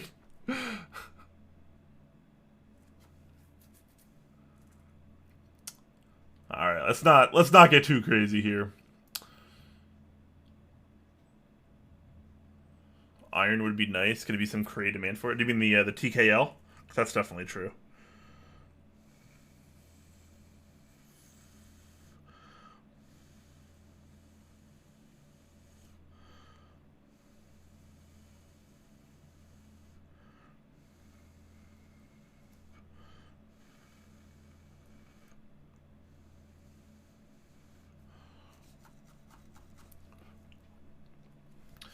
We have a furry in the house. Hey man, it's okay to be what you want to be, right? I'm a firm believer in that. Just we gotta respect everyone's decisions there. I think, but it works the other way around too, right?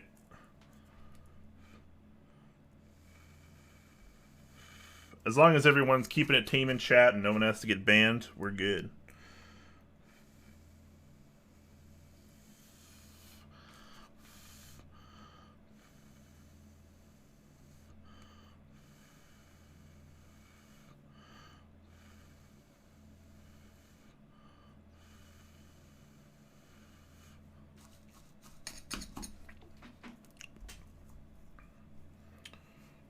Three rows down, three to go. I'm really interested to see how this is going to sound. I actually think it might sound okay.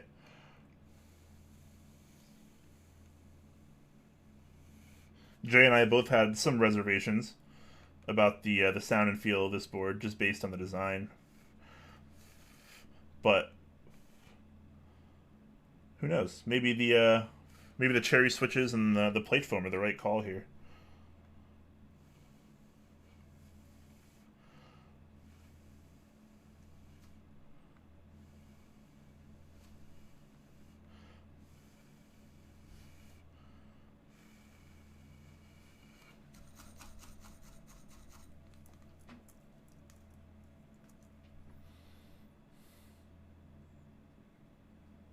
Kenny Key's devastating TKL tomorrow.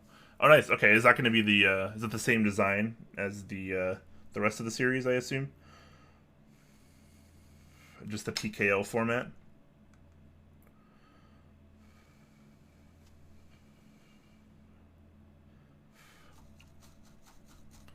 Oh well, what's this? It's so big. Behave yourself, please. I'd appreciate it. Is this the 80s glass coffee table? Or 80s glass coffee table keyboard? I don't know about that. I think it certainly has a preference for aesthetic. But that doesn't necessarily mean it's a bad keyboard, right?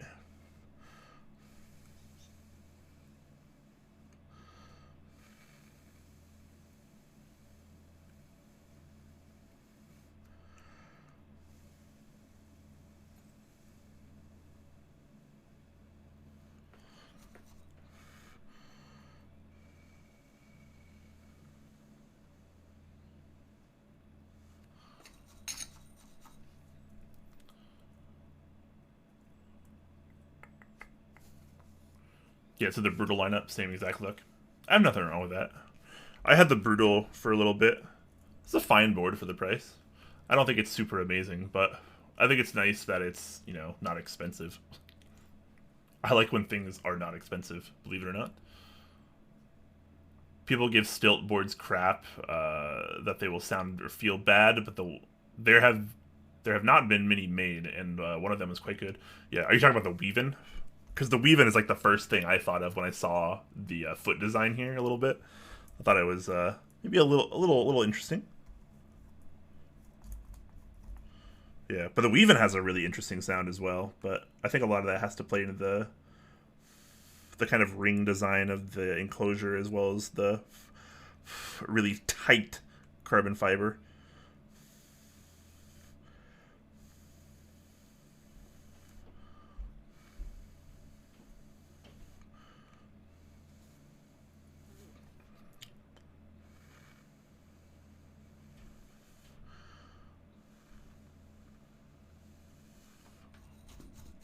Weavin', yes. One day you're proto, man. I hope it goes well for you. The Weavin' is a really fun board.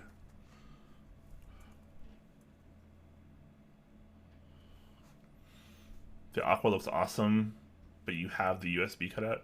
I mean, you hate the USB cutout? Because I can see that. It's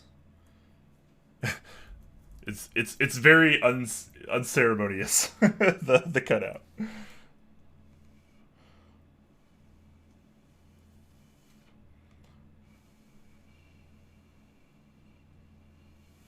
I think it's just part of like the unique list of choices to keep the cost down. That's just one of the things, right? The USB port doesn't need to be the fanciest thing in the world.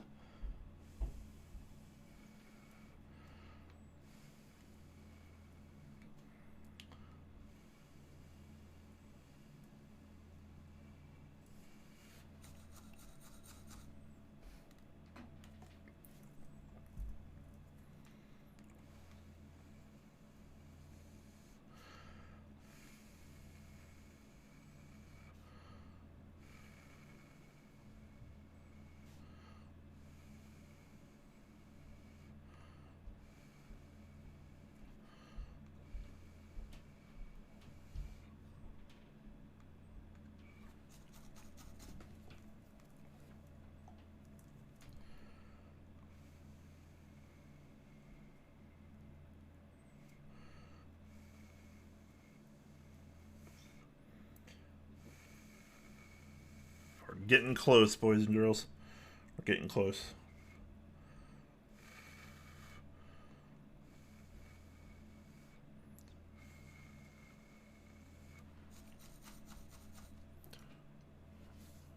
The brass wool sponges are the best. I mean, they're certainly helpful for soldering. That's for sure.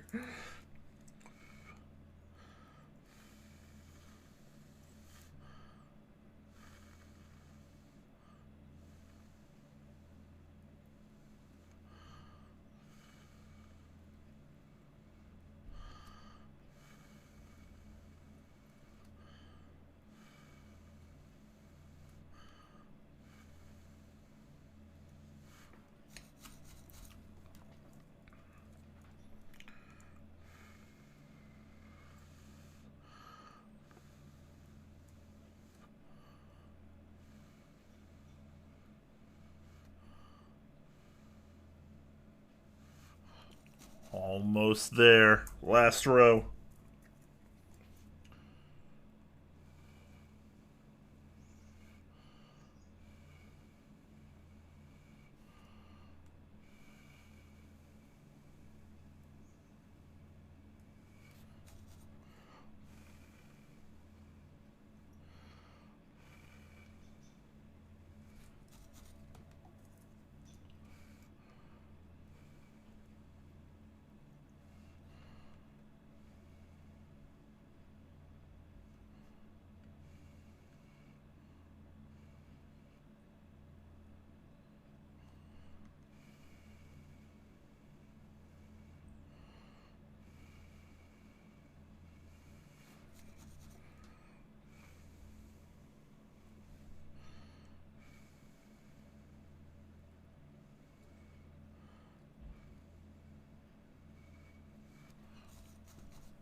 What are Hyperglides? It's a new Cherry MX switch. In my these are the only ones I've used so far. These are the I don't know if they come in different versions actually. I mean, these are the Cherry MX like black Hyperglide or whatever they want to call them. Honestly, they just feel like an MX black to me.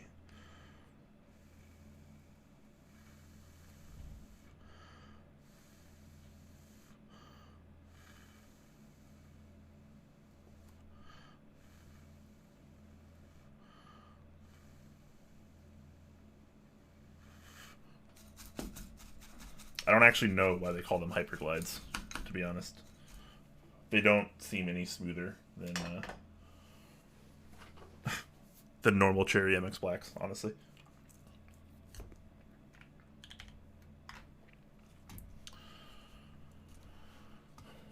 Right. Let's take a look at our work, shall we? Let's see what works.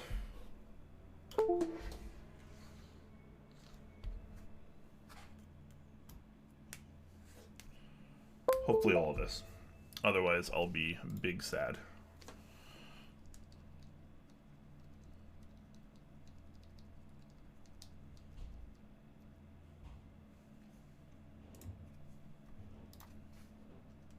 So delete. Okay.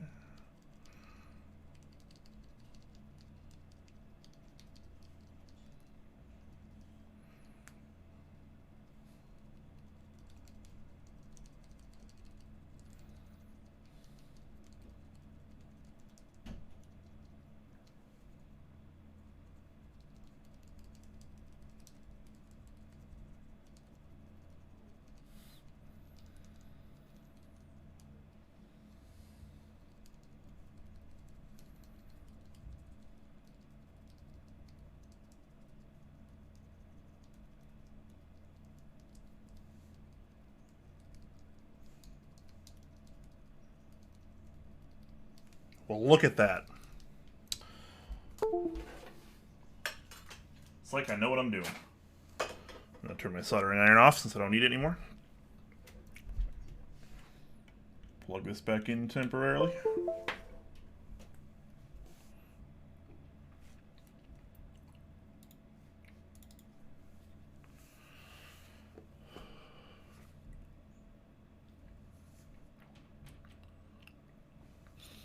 When a new song starts playing, it shows for a few seconds in theater mode? Okay, cool. Cool. I wasn't really sure. All right, well let's go ahead and kind of clean this up a little bit, and then do some final assembly, which will definitely take a few moments because this board uses an O-ring mount system. I guess I don't have to use it, but I'm going to. You could just top mount this normally, like you would most other top mount boards. Totally applicable, totally valid. However, we'll give the O-ring gasket a try, right? What's the worst that could happen?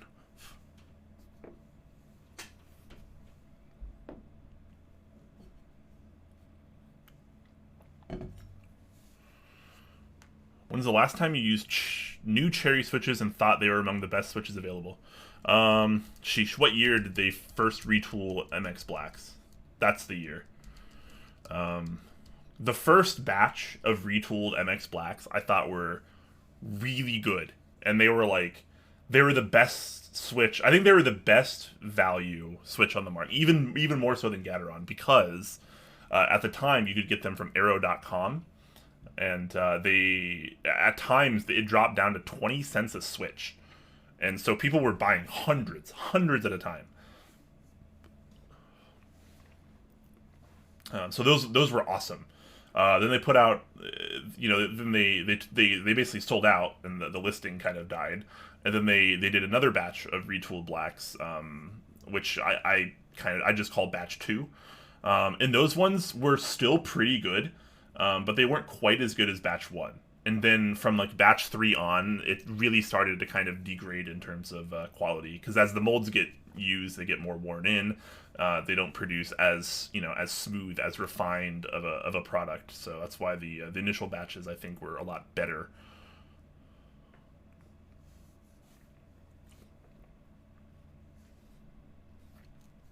All right, where are we at here? So let's get this in to the top. And this is going to be a little tricky. There's going to be a lot of little parts to work with here, because I'm opting for the kind of O-ring mount here. There's a lot of stuff in here I don't need, like these stabilizer spacers, like this. What is this, Torx? This Torx wrench. I don't even think any of these use Torx. Maybe I'm crazy.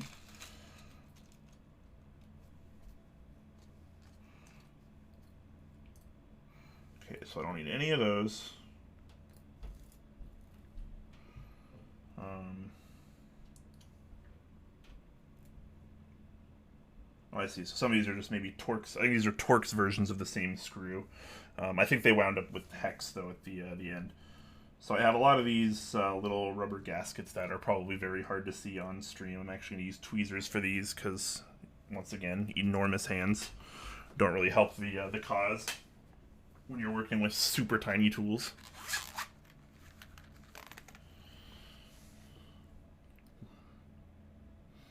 Hyperglides are not a silent switch. I mean, these might be relatively quiet just because of the method I use to lube them, or just the way I lube them rather, as well as the fact that we're going to be using plate foam, which you can see in there, as well as case foam. So this actually shouldn't be a very loud board at all. Where'd my tweezers go? These are the ones that I want.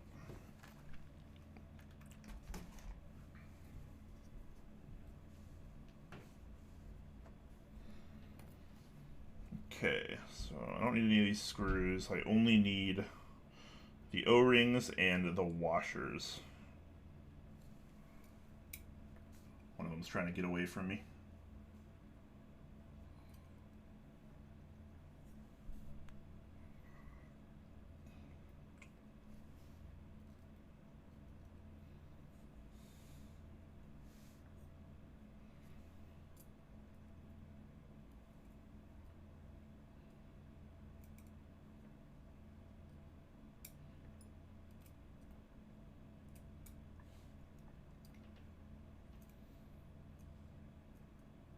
Come on.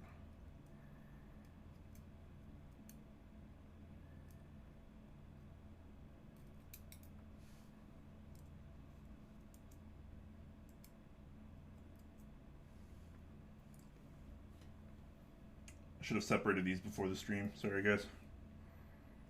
All right. There we go. So we should have 8 of these washers and 16 of these O-rings.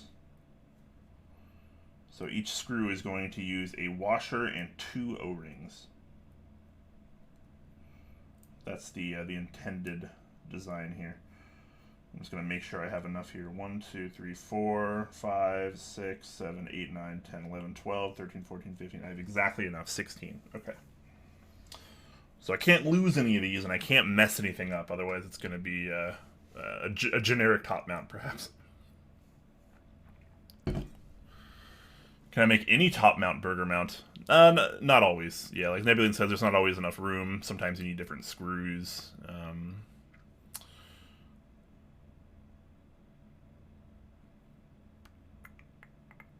Are you patent enough for a noob? I don't understand that question. I'm sorry.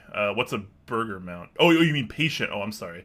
Are you patient enough for a noob? Yes, absolutely. What is burger mount? Burger mount is it's one of the terms used to describe O-rings on a top mount, or I think other mounting styles might use it as well. Like I've seen sandwich mount kind of referred to that as well. It kind of just depends on the design of the board, but usually it's a top mount board, and you'll have an O-ring on each side of it. I'm pretty sure that's what burger mount is. I think it's the same thing as bagel mount, which I've also heard, as well as other terms too. Yeah, but one of the issues that often arises when you use O-rings like this in a top mount board is when you go to screw it in, the screw can often grip the O-ring and actually just rip it and like tear it. It's really not that uncommon. So the decision here is that there's going to be one of these little washers on each screw, to where instead of actually the screw turning in and twisting the O-rings, it's going to focus more on this gasket, which is not an O-ring. Or washers, rather. I keep saying gasket for these, but really they're just washers. And they should kind of help protect the O-rings as well. So basically what I'm going to do is I have my top here, my PCB plate assembly here. I'm going to be putting one of these O-rings in each one of the spots. And then I'm going to lay the plate down. Then I'm going to take all the plate screws that I need, and I'm going to put the washer. I'm going to I'm going to put the washer on it first, and then another one of the gaskets, and then I'm going to screw it in. So there'll be an O-ring on each side of the plate, and then there'll be a washer between the O-ring and the head of the screw. So that's how this is going to work.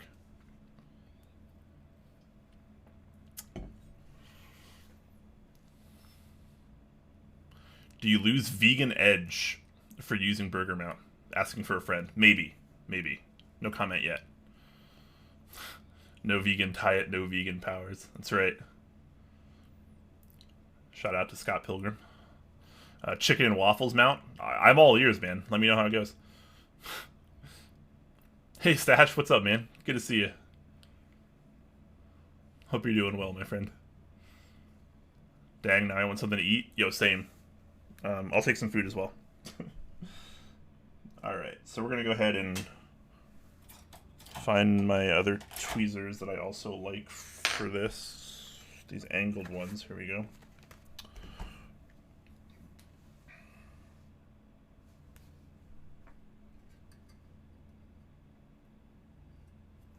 I need tweezers because my hands are too big and not steady enough for this kind of thing.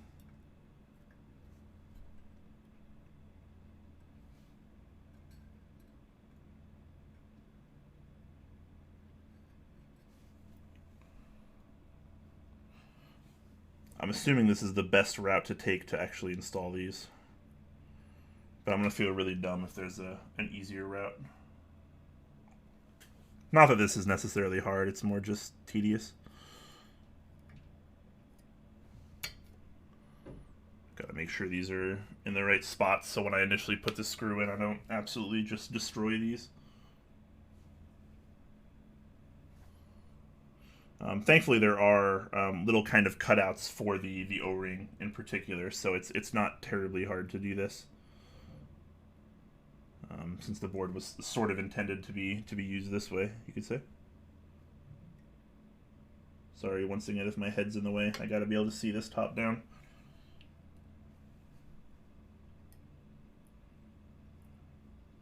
Alright, last one there.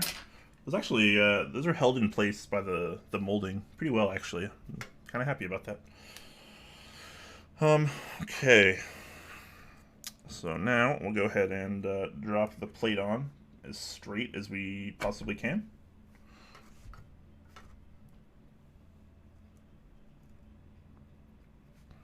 I'm actually going to go ahead and prop this up a little bit just so it falls through.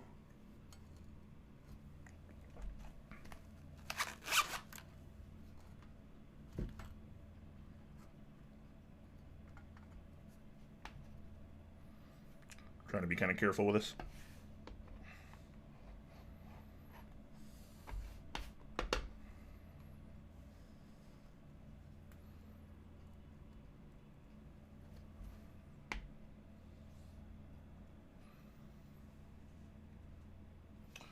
All right. I'm kind of just checking to make sure they're all still there, and we're looking good. I think we're good. Alright, so now I have some plate screws here.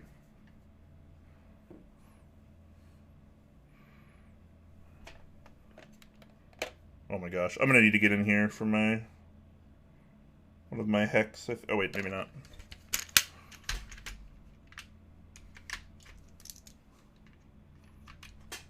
I think this is the right size.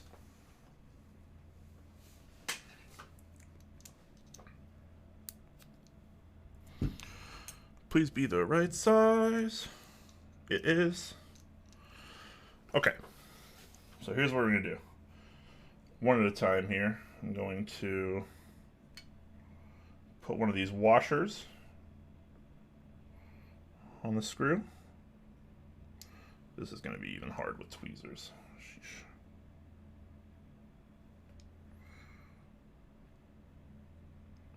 Okay, so we'll get a washer on there.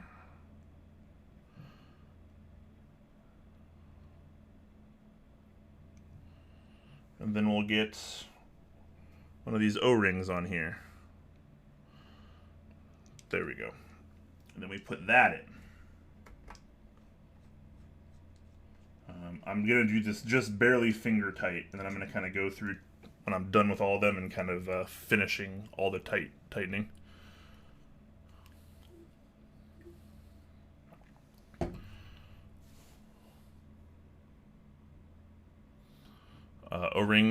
O-ring slash top mount. Why would there be a screw? I thought you put the O-ring on the keycap in order to dampen the downstroke. Must be some kind of advanced technique. There are O-rings for caps too. These are just for a different use. O-rings can play a lot of uses in the keyboard community.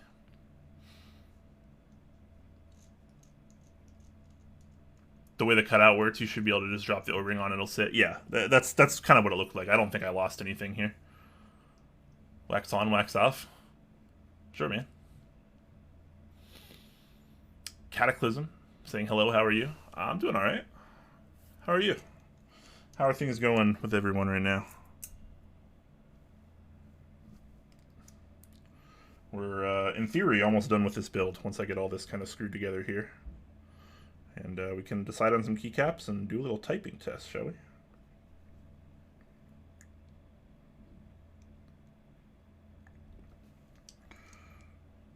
Going with opposing sides as usual.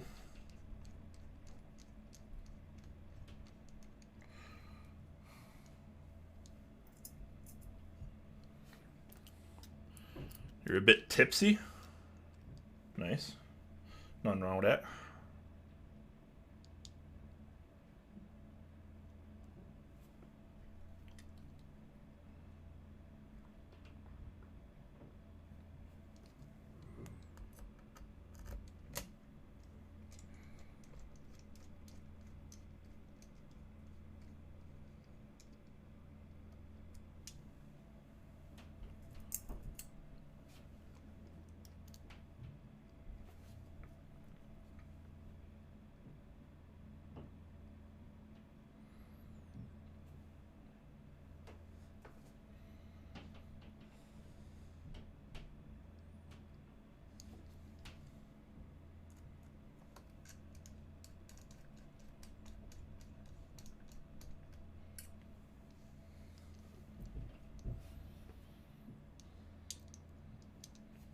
It was actually a lot less painless than I was expecting it to be.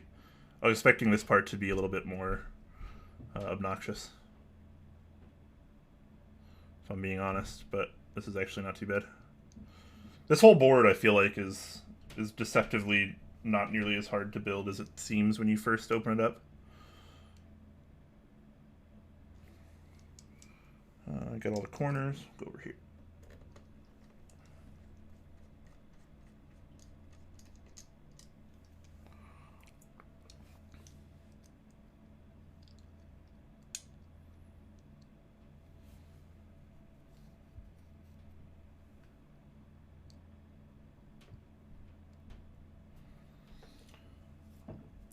All right, let's see some predictions, guys. Is this board gonna sound good? Is it gonna feel good? What do you guys think? Are we in for a good sound or a bad sound?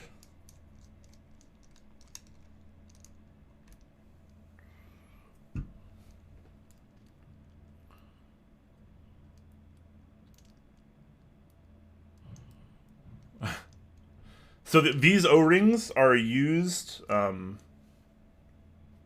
for the screws for the top mount system, which just means that the plate itself screws into the top piece of the keyboard, as opposed to the bottom, or the tray rather. There's lots of different mounting styles. This is just one of them. Top mount tends to be kind of a classic preference among a lot of the experience enthusiasts, because it produces a pretty good result without an insane amount of design.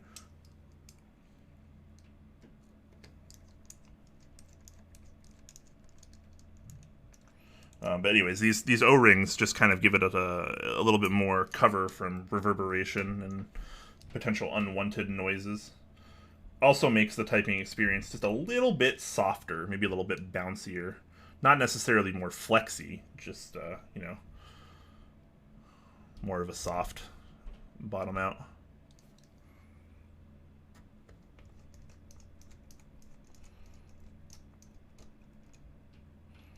Okay, just give these a little bit more tightening. I'm not going to go like uber tight on this. I just want them mostly finger tight.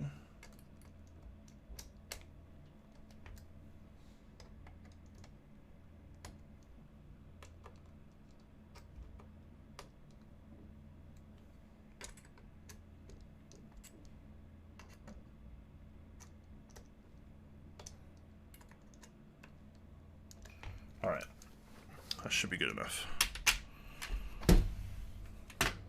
As I just randomly drop this. Let me put all of this away.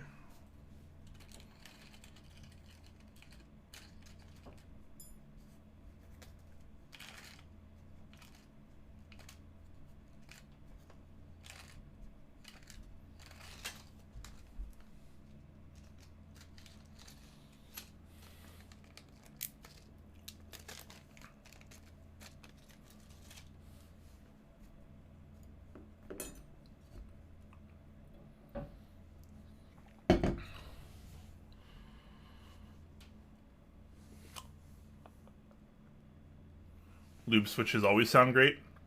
That's not necessarily true, but I definitely think lube switches tend to sound a lot better, yeah. Yeah, this is the top. So let me flip it over. This is going to make a lot more sense now, right? This is the top. This is the top half of the keyboard. I guess I'll still need that, actually. Here is the bottom of the keyboard. Well, part of the bottom, at the very least. These accents will also go on the keyboard momentarily. So we do have some foam in here as well. I'm just going to leave that in there for the time being. These screws will go to the this bottom accent here. I don't really need to take that out, so I'm not going to.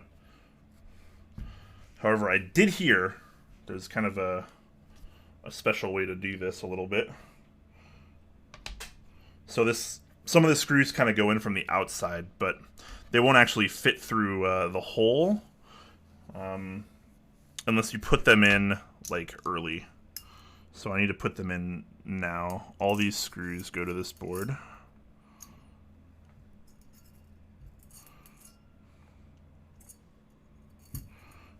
Now I have to remember where. So for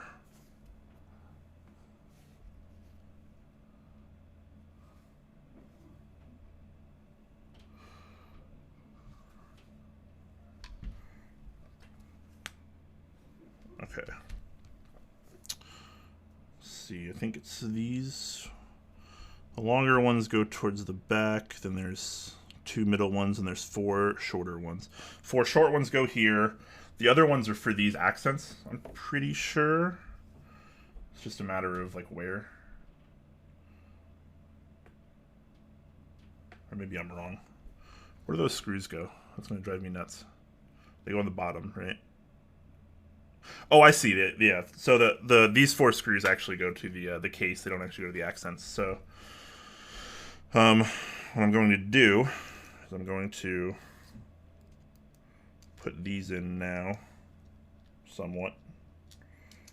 And I'll finish tightening these once we kind of put the 2 parts together.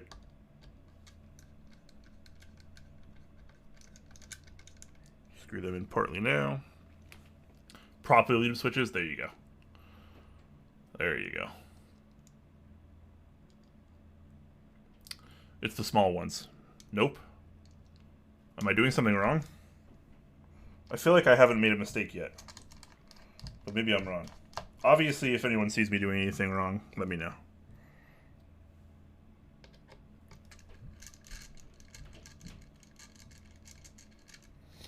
You got it? Alright. Nice. This board seems more complicated than it is. Okay, so we'll put those in. Then we shall put this top case on, and this kind of slides around. I have to make sure to put this on kind of straight because the tolerances are pretty tight. And this sort of sandwiches. There we go.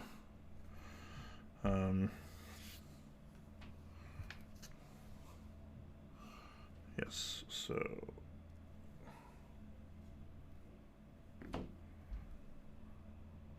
right, which ones do I put in here first? I guess I can put, these aren't going to come out if I tip this over, right? Okay, cool. I can put these 4 screws in first. Long ones in the back, short ones in the front.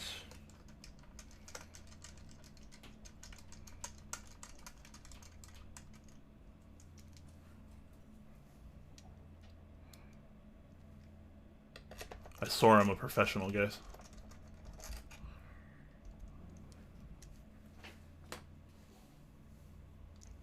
Alright, dropped a screw.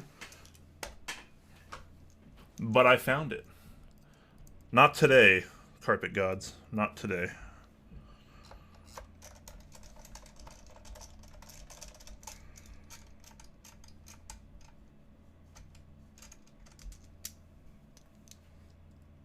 Then it's almost time to find a key set to put on this.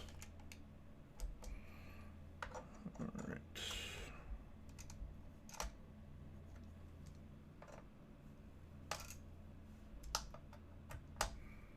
I'm not going to screw these in too hard either.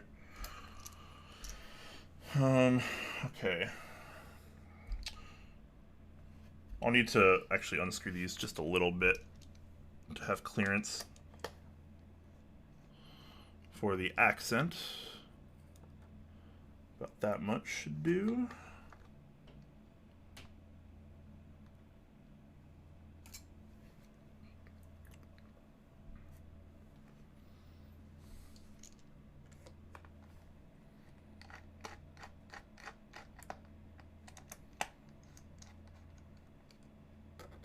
Hopefully these don't fall out while I'm doing this, otherwise I'm going to have to kind of take this apart again, which will be sort of annoying. Alright, let's try that. So these obviously actually have designated spots. So this one has 2 holes towards the bottom. This one has 2 holes that are a little bit more spread out there. So this one actually goes here, this one goes down there. And these just slide on.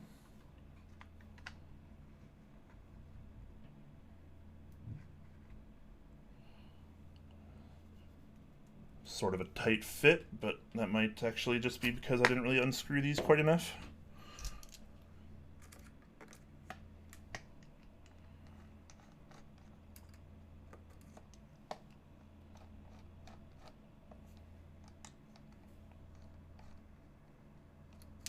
All right, let's try that.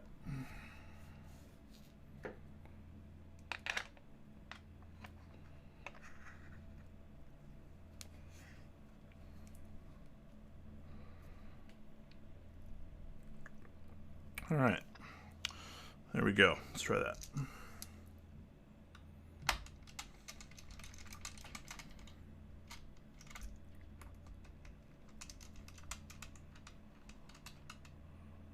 At least you're full screen now. Nice. You guys know me. I like being full screen, right? That's like my thing.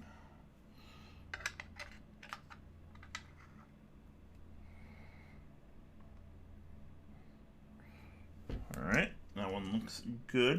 Let's see if these line up well. Nice, you'll love to see that.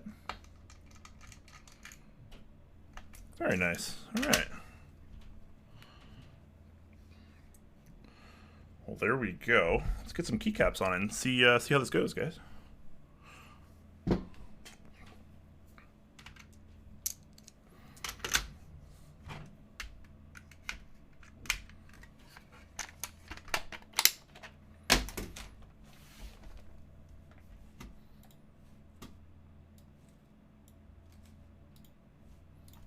All right.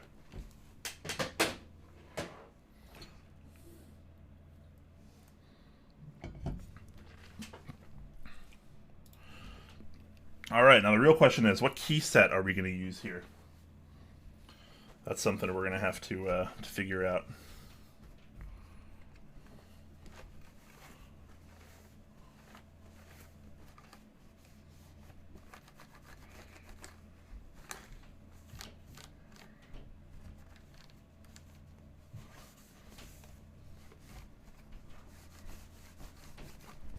Let's give it a quick wipe down here.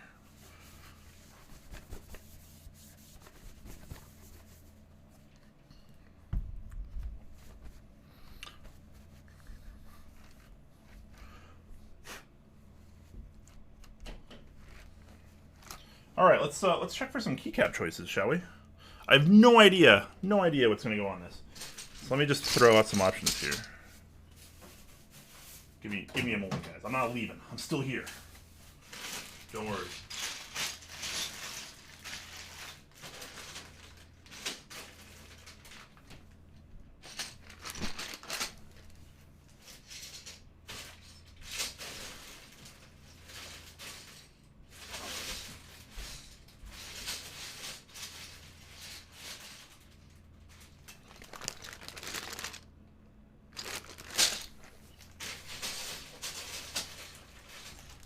If I have a mod in chat, can someone start a straw poll? So far I have GMK 9009, GMK Honeywell, and GMK Botanical. 9009 Honeywell Botanical. That's what I have so far.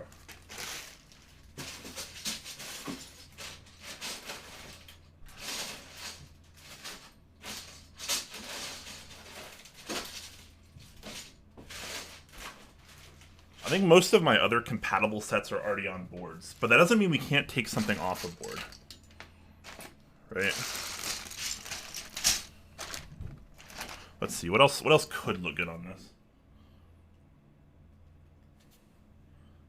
Space Cadet. If someone's still working on this straw poll, Space Cadet, GMK Space Cadet, GMK Dual Shot.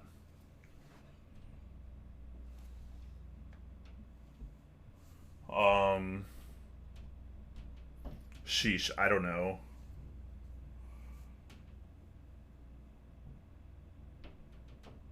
GMK Bingsu? We'll go with those. We'll go with those.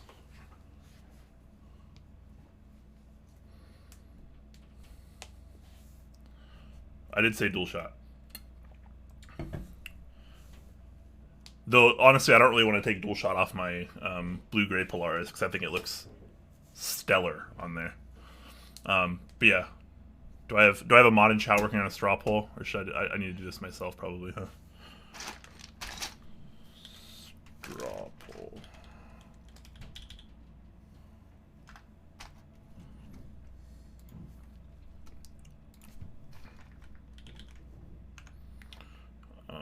What about the Twitch built-in one? I don't even think I've used that one yet. I don't even know how it works. I'm not very cool when it comes to that stuff. Literally don't even know where to find it, if I'm being honest. I'm kind of a boomer, apparently. But it's fine. It's not that hard to link this. We'll do, since these are all GMK, let's do GMK caps. Honeywell. Botanical. 9009. We'll do Bingsu. Dual shot.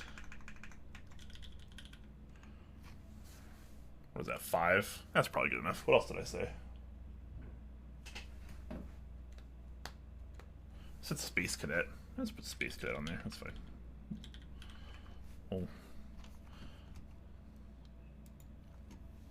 Did you say Honda Bay? I did not say Honda Bay.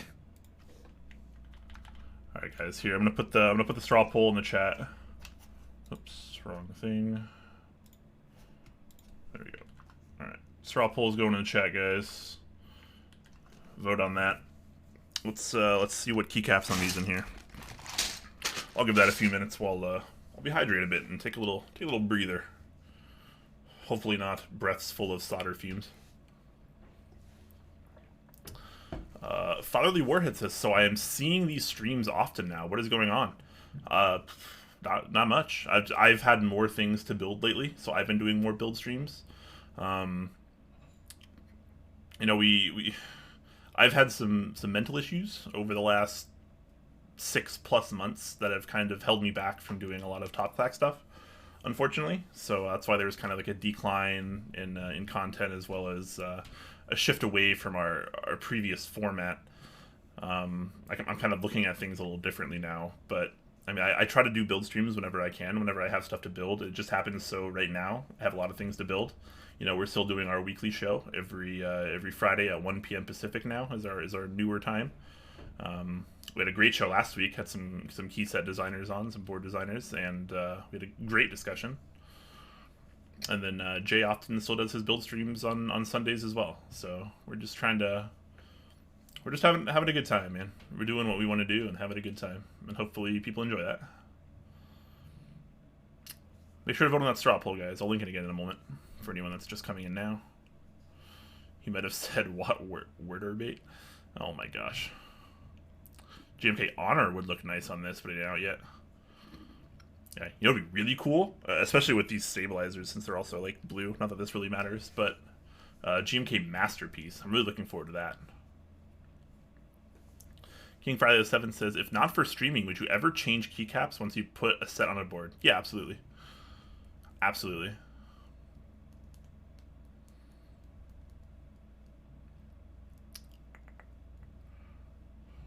What are you building? Is this some kind of special keyboards, or what are you building? Check the title. This keyboard's called the Box75. And if you type the build command, like Geo just did there in chat, it'll bring you a link to the Novel Keys page, which is the store you can buy it. And if you're not buying it, you just want more information on it, there is some more details on that page anyways.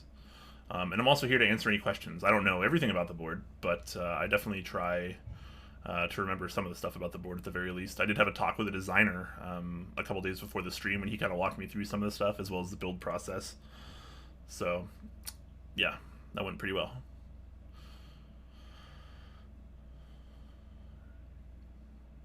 Yeah, basically what Gio just said. Those are purple stabs, are they? You know me.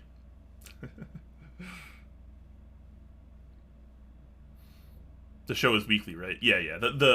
So for anyone that hasn't seen it before, or maybe they're a little new here, you're just tuning in today for the very first time.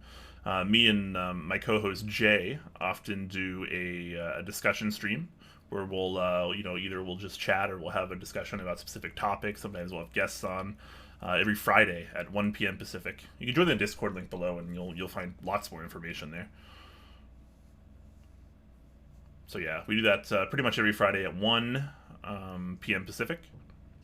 And then Jay usually does build streams at 12 p.m. Pacific on Sundays, and then I do build streams as I can. It's a little less concrete for me because I don't usually have as many things to build, but lately I've had a pretty big influx of things to build, so I've been doing more build streams. I still have several lined up too. I have an Evolve prototype on the way. I just got tracking for that, so that'll be an awesome build soon, the Evolve prototype.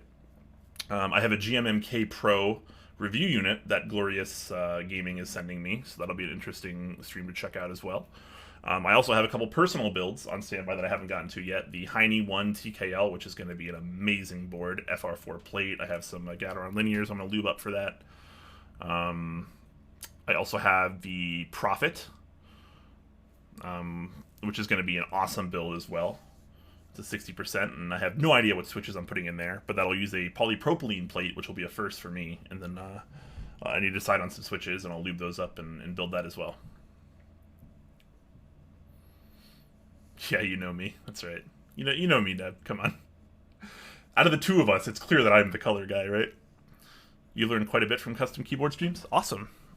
Yeah, I mean, I think a lot of them are pretty educational. Even like streamers like me that just kind of really chill, and we don't really, we don't expend a ton of energy on these streams. Obviously, there's a lot higher quality build streamers than myself in the community. But yeah, I mean, most of us are pretty open to being talked to.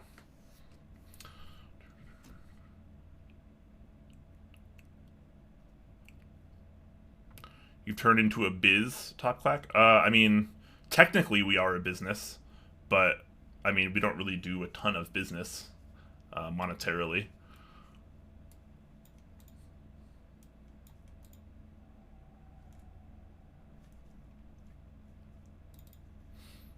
Have you tried those colorblind glasses? I have not, because they're very expensive, if I recall.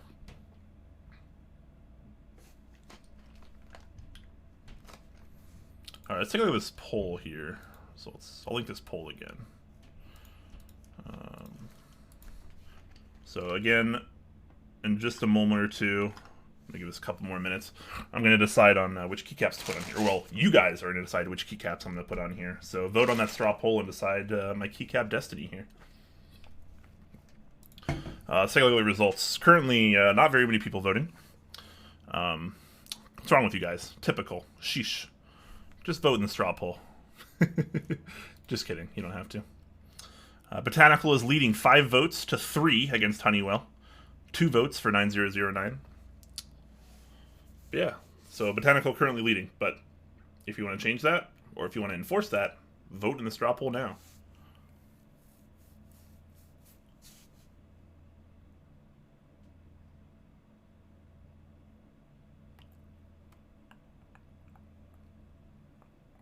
I kind of want to use Botanical, if I'm being honest, just because I haven't actually put this set on a board. Oh no, I have put this on the board, haven't I?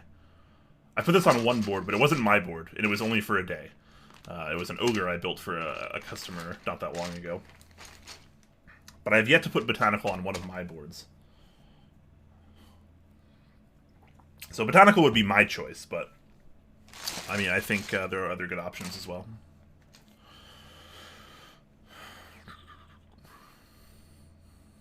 It's a very close race. I'll give it till 6:20 Pacific, so you guys have a little under 2 minutes. Guess I should lobby for Space Cadet. Vote in the straw poll, guys. I mean, if you wanna see a certain key set on this, definitely vote. If you don't care, totally fine. It's not a command to vote. Use the straw poll, please. I linked it a few times, but I'll link it once more.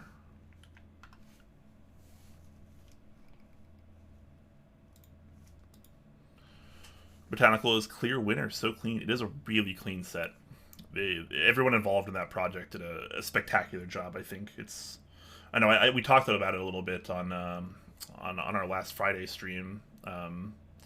We got asked, what our favorite sets of 2020 were, and I think Botanical might be.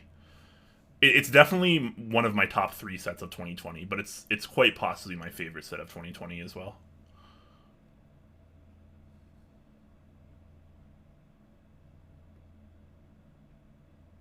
Mech Market, here I come. Ugh. Shopping on r/Mech Market is kind of a nightmare these days, in my opinion. But it's a necessary evil, I guess. I'm not voting because I have no idea. That's totally fine. Honeywell now leads 6 votes to 5 against Botanical. Everything else seems to not even really be in contention. So it looks like we're going to be down to Honeywell and Botanical. And it's 6:20. So obviously 6 votes to 5. We're going to go Honeywell over Botanical. But I'll probably wind up putting Botanical on there later. Let's be real. Everything sells for so much. Yeah. On Mech Market. It can be rough depending on what you're looking for. Botanical looks great just behind Ursa for me. Ursa's good too. I like Ursa, but I prefer Botanical. Just those particular like green and white I think are just so stellar. I love the contrast. But nothing wrong with Honeywell as well. It's an expected set at this point, but it's a very good one. This is definitely a top 3 set of all time for me. Gonna sell my kidneys for GMK DMG. I have DMG as well. DMG is a great set.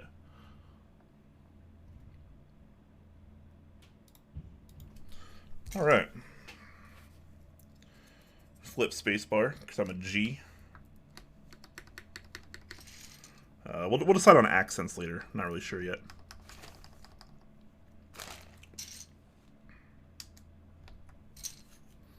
Okay, wait. What is this bottom row? This bottom row is kind of strange. Yeah, 1 2 5 1 1 2 5 1 2 5 1 2 5. Okay, so lots of 1 2 5s.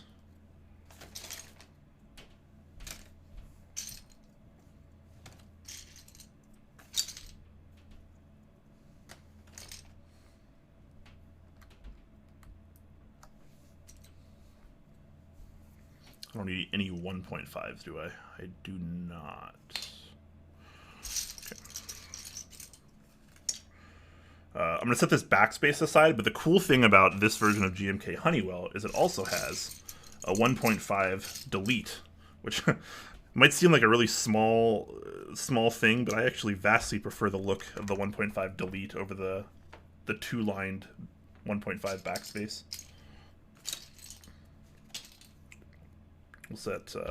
We'll set accents aside because we might use those. We'll see.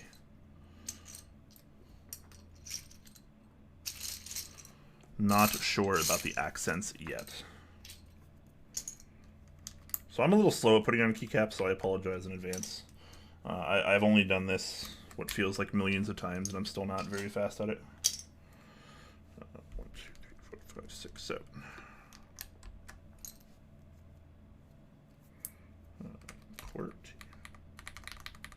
Ooh, this is actually sounding pretty good already, if I'm being honest.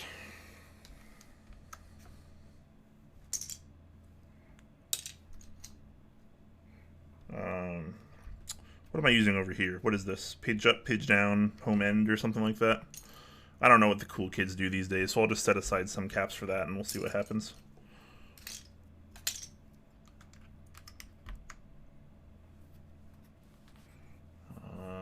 One U there. I need one 1U Windows key. That's what I'm going to put there.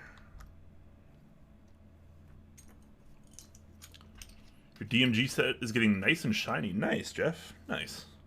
Mine actually doesn't see enough use. I should use mine more. It's on a board that I admittedly don't use very often, which is like an acrylic tofu case that has like a custom carbon fiber plate and some Lube Gateron linears in it. It's actually not a bad board at all, but it's been neglected, as my DMG has as well.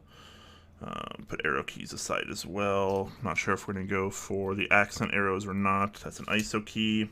We don't need that. Barred or scooped caps, we'll set that aside. I'm going to go with barred. Pretty sure they come in this set as well, because I just prefer barred over scooped these days.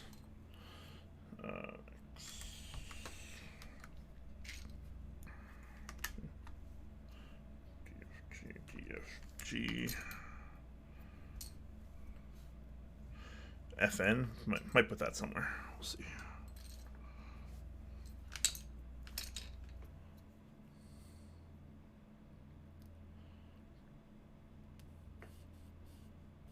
Is this Star Wars themed? No, this is Honeywell themed. So there's a brand, there's a company called Honeywell. They make lots of products. It's still very much a big brand. I think in America at least. They make lots of things, but they also used to make some keyboard stuff apparently.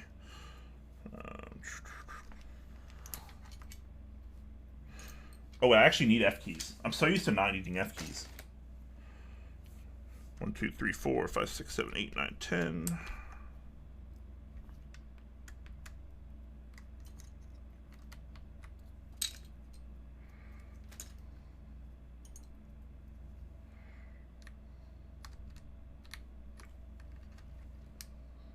Oh wait, no, that's not right.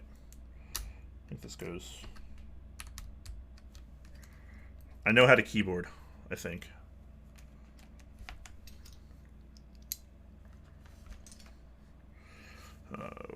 P.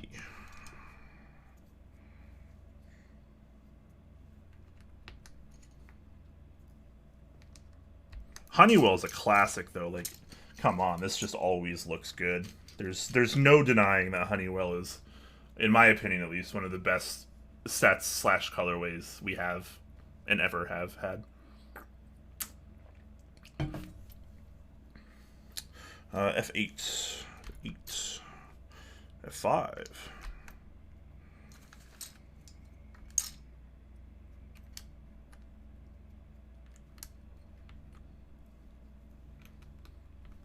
Song's kind of banging.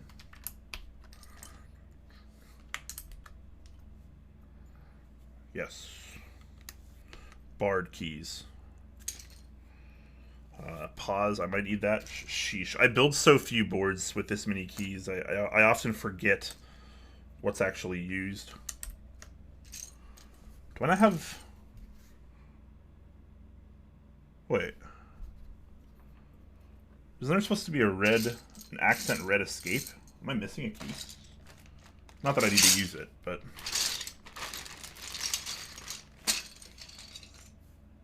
That seems a little weird. This set also, for whatever reason, which I think is kind of interesting, has an alpha-colored escape key. Very interesting touch. You're missing an accent. Well, the ISO... I have the ISO accent there, and then the numpad one's in here as well. I just... Where's... Am I crazy? There's supposed to be an accent escape, right? Maybe I'm stupid, but maybe I lost a key. Maybe it's Maybelline.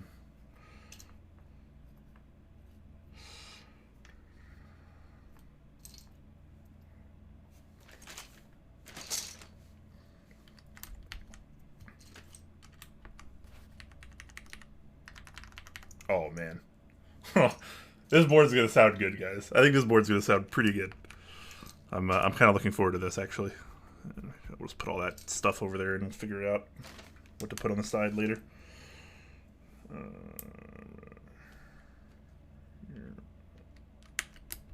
You.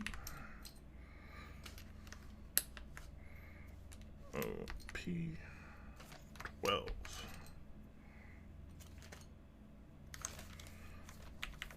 Accent tilde because I don't care what people say. I appreciate the color symmetry.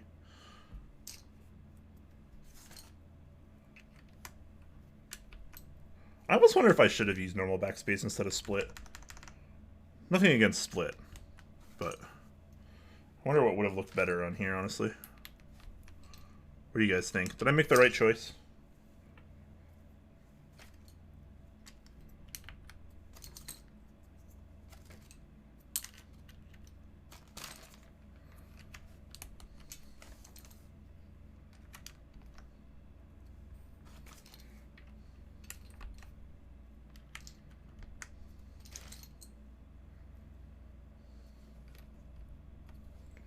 Oh no, wait, hold on.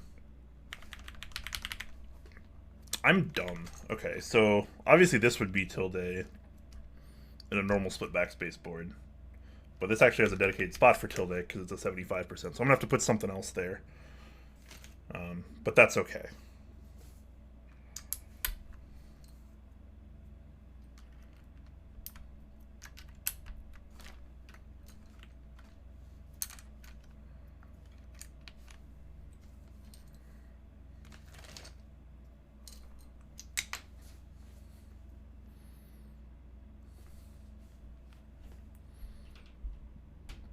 Just replaced my crappy Honeywell thermostat a few months ago. Yeah. Yep.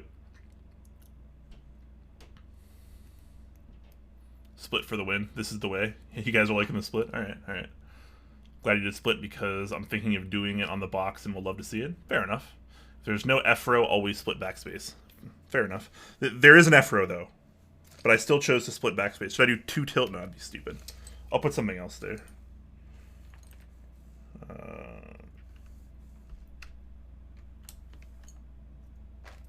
We'll see what happens. We'll see what happens.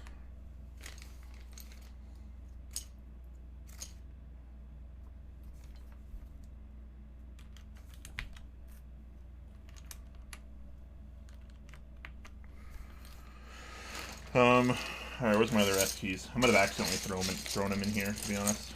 Like at the beginning, because I'm so used to not needing them. Oh yeah, there's one. Just like F keys, those don't exist in my world. Okay, so what do we have? I also need what is that? Control. I need a 125 control. Must have accidentally thrown that back in here as well.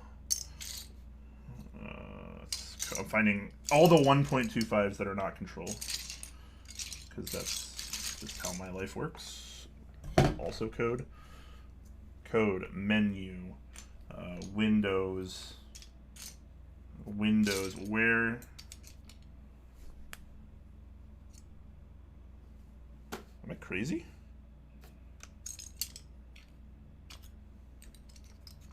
Caps lock, shift, code.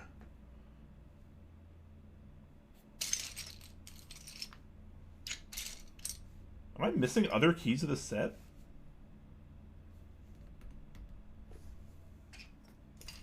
I have 1.5 view control. I have 1.75 view control.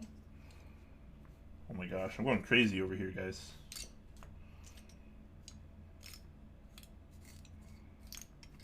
I guess I'll just have to use something else. Menu. I actually don't hate the look of this.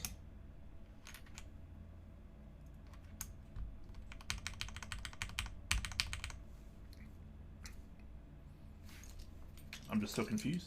Maybe I'm actually missing keys from the set.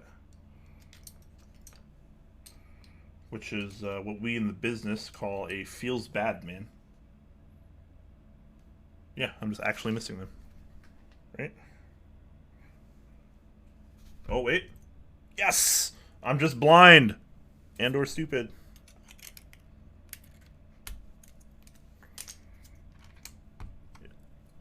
Hidden in plain sight all along. Okay. Don't need any of these anymore. What are we putting on the right side? We'll try it without accents first, and we'll see how we like it.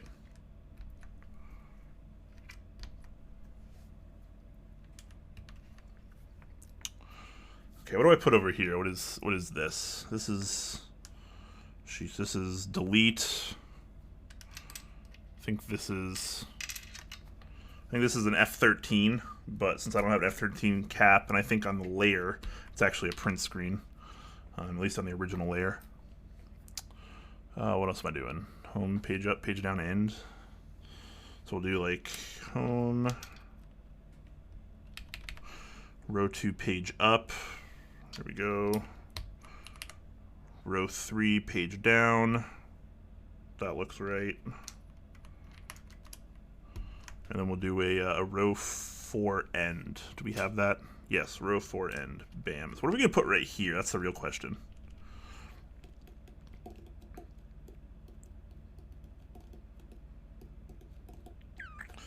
Gotta put a 1U cap there. So here are some options. Obviously, I'm not going to use page up, page down.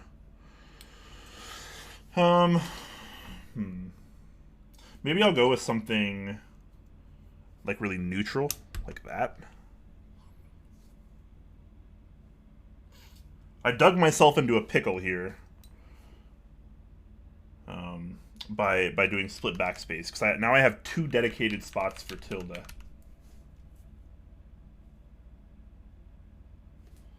Should I do that, or should I do? Maybe I could do end, and I'll do FN here, so that way it won't look quite as goofy.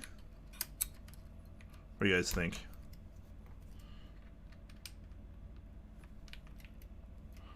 I like how I keep asking these questions, but then I'm not even looking at chat. What a terrible streamer.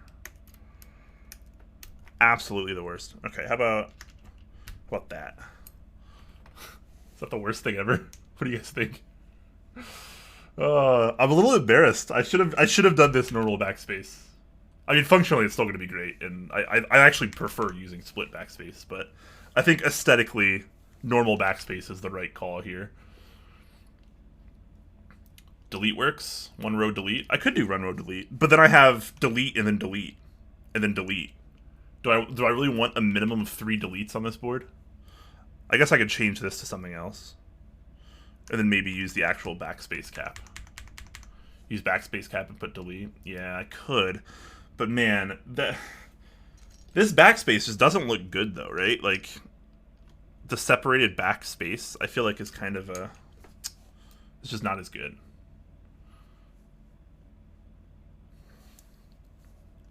Alright. Now we can do delete there. We'll do delete there, since a couple people are asking for it. Yeah, so we'll do delete there, and then we'll put something else. There you can put what? Insert? Sheesh, I don't know. End? Put end there. Because, I mean, who doesn't need an end keycap, right? And then do backspace. How about that? I suppose that works. That's not too bad, right? Is this the choice, guys? Is this the choice? Or is there a better configuration there?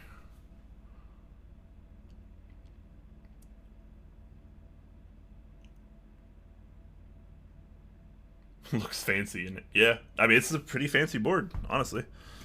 All right, I think this is what we're gonna end on. We'll not end the stream rather, but end the keycaps on. We'll test some of these accents as well. Don't have the escape accent because apparently I'm stupid and lost it, which is, I mean, sounds nothing like me, right? Who loses keycaps, right? Especially GMK keycaps. Absolutely would not happen to me though.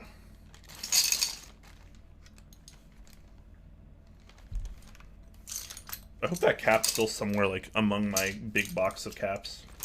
Maybe it's just in another bag accidentally. 65 or 7? This is 7U. Red backspace costs 1,000 on MechMart? What are you talking about? Alright, what do you guys think? Is this... I know my desk mat's already dirty. Sorry, you guys.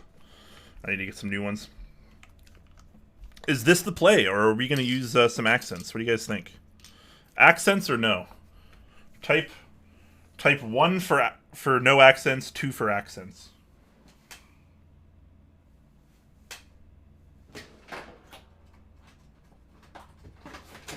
We're also going to weigh this because I know sometimes people like that.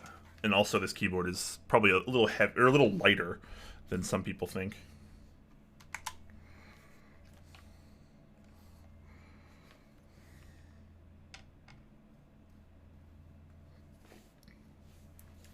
So you got 2 pounds, a little over 2 pounds, 15 ounces. So this is basically a 3-pound keyboard, basically. Which is also 1,341 grams, which is what, 1.34 kilograms. So there you go. Not super light, but definitely not a particularly heavy board either.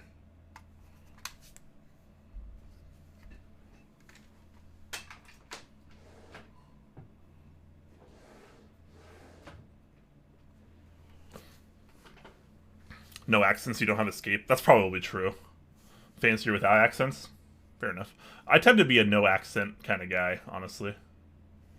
Oh, whoops. I hit the cord for my camera.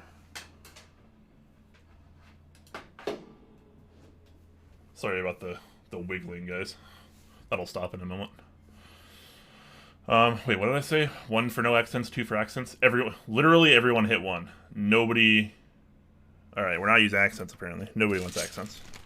Which I'm fine with. I tend to be a no accent kind of guy anyways. Most of the time. 3 for a Southern man trying to do a Scottish accent.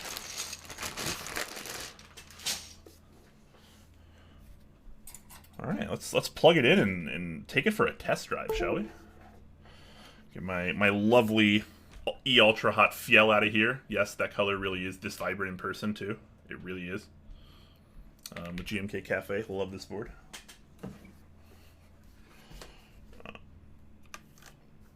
Alright. Again, the production model will come with some material for the ends of these feet, so that way the metal isn't actually making contact with your desk or desk mat. However, the edges are actually chamfered and hand polished, so all of this is hand polished steel too. These accents, and these are actually a lot smoother than you think. Like, they're really not sharp, in like the primary sense of the word. So they kind of just slide around. Like, it's not like actually hurting my desk or desk mat. Give us a 360 view first. Oh, that's true. Fair enough. Let me give it a quick wipe down first. Fatboy Carney, thank you so much for the tier 1 sub, my friend. 14 months in a row. What an absolute legend. Thank you, man.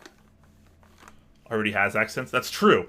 That's actually a really good point, because like, you don't want the key set to take away too much from a board like this, right? Because this board is a highly aesthetic, piece of work.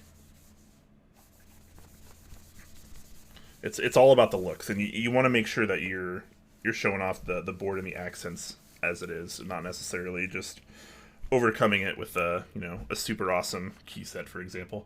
So here's the back.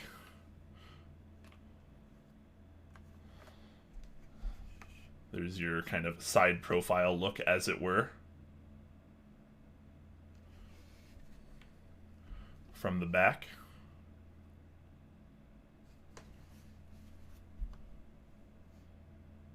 Same thing over there. Bottom. And then obviously the top. So there you guys go.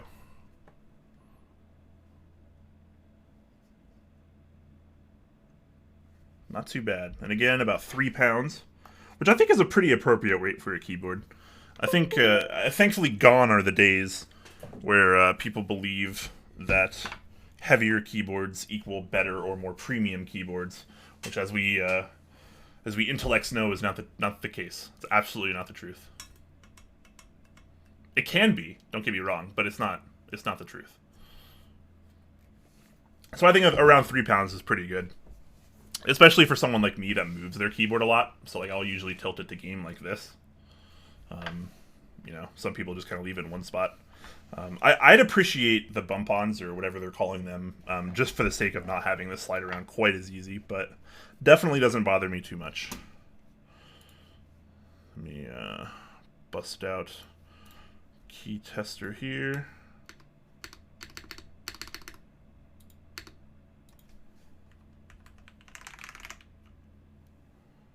Oops. No, do not print screen. I'm sorry. I'm sorry. Windows, please. Just gonna give another quick test because, again, always a little paranoid.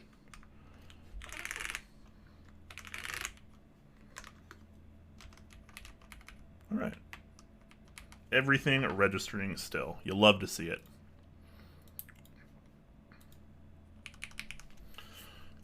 Let's do a quick sound test, shall we?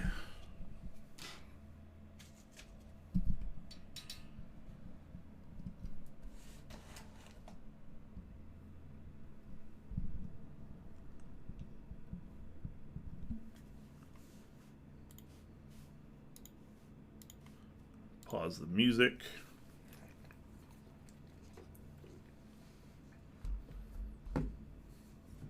Take a sip of water for the sake of suspense.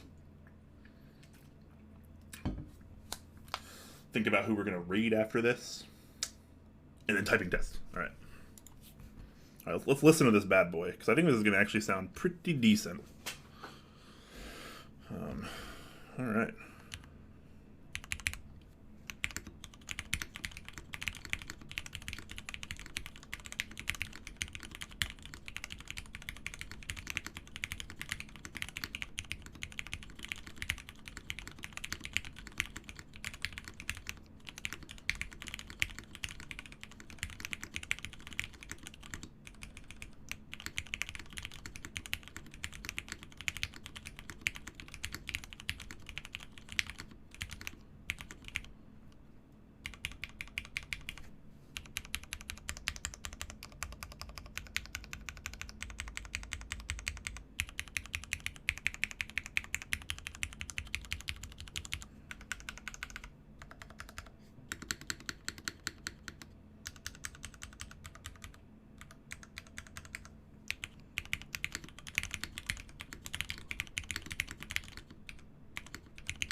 Opinions are forming. Sorry, guys. This is taking me a moment.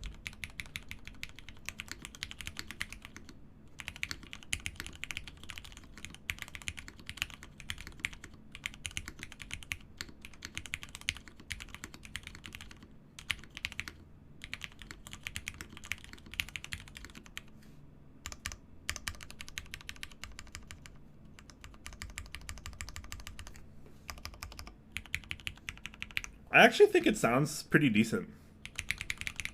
I did use, I saw someone asked if I used the foam. Avid asked, did you use all the foam for this build? Yes. I used the plate foam and I used the case foam. Both included foams. Again, these are Cherry MX Blacks, the Hyperglide version that I lubed with 205 grade 0.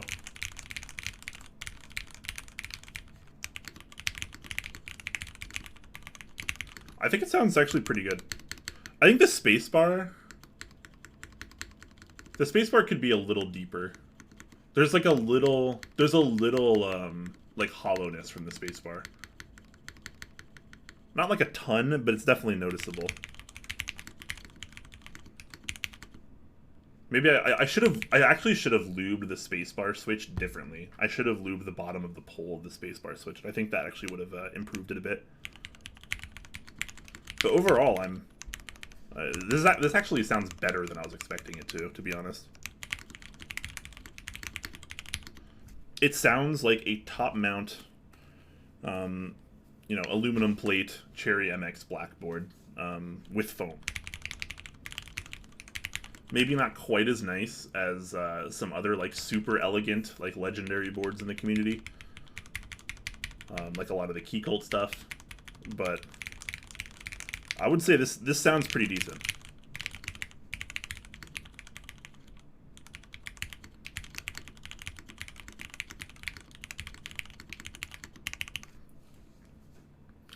For some reason, the Hyperglides are sounding like some JWKs. I think the plate foam has a little bit to do with that, to be totally honest. I think if I didn't use the plate foam, this would actually have a slightly deeper sound, which like sounds weird, but I don't know. I've had some very odd experiences with plate foam, and I'm not totally convinced on plate foam like all the time, or case foam really.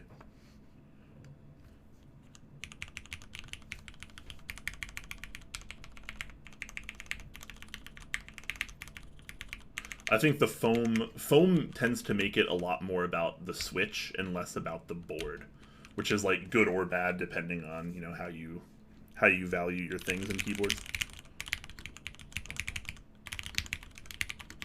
Yeah, I mean, this sounds pretty decent though. I'm definitely not unhappy with it. Feels pretty good too. Feels like a top mount. I don't think I necessarily like really notice the O-ring gasket mount a whole lot. I appreciate the way it's implemented though, but I don't know.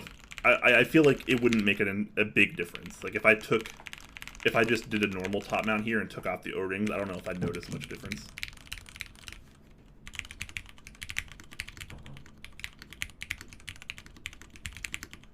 I definitely think someone mentioned JWK switches, that these are sounding like JWKs. I kind of disagree actually. I think this definitely sounds a little bit better than most JWK builds that I've seen, except for maybe the nylon JWKs, the lavenders. I think those are stupendous switches. It actually might be a good candidate for this board too.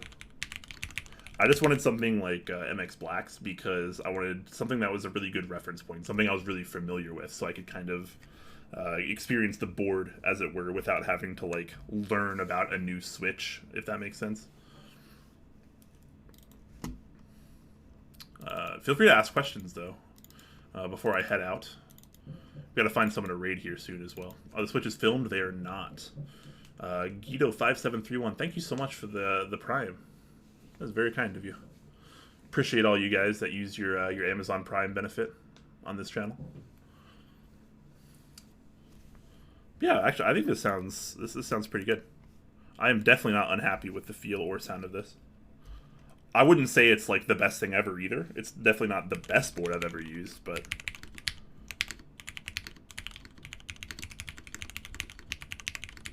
man, now I'm really curious to try lavenders in here. The board looks a lot better than it did in initial photos. It's definitely a looker. I mean, I'm a really big fan of stainless steel on keyboards, more so than things like brass and copper. I think it looks better, and especially, particularly, hand-polished stainless steel, I think just tends to be spectacular with keyboards. Whether it's like a weight or, you know, a plate or accents like this. It's a good use of the steel. I agree. I completely agree.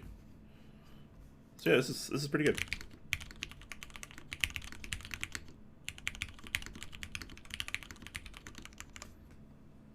You're not going overboard. Yeah. For sure.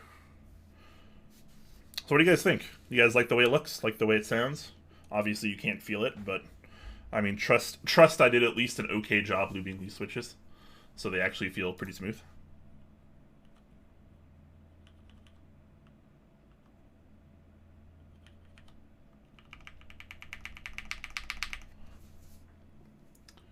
Neb likes it. Nice. If Neb likes it, we're in the right direction. Oopsie says, it looks very nice and sounds better than expected. That's, yeah, I agree. It looks very good.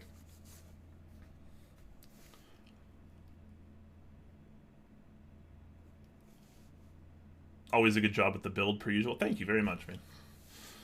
I'd like to think that I'm an okay builder at this point because I've built so many boards now. I like the monochrome look. Usually I like colors, but this is pretty good. Yeah, for sure. I mean, we could spice it up and put on some accents, but I think, especially since I apparently lost my Honeywell Escape accent. Yeah, I'm kind of screwed. Oh, actually, you know what?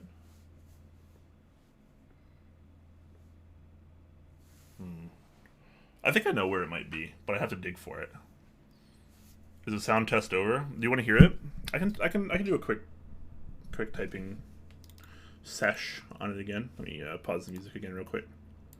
But yeah, right now I'm just kind of fielding any final questions before I head out, and we're trying to figure out who we're gonna raid as well. Trying to make sure I get into the habit of raiding people, particularly people with fewer viewers when possible.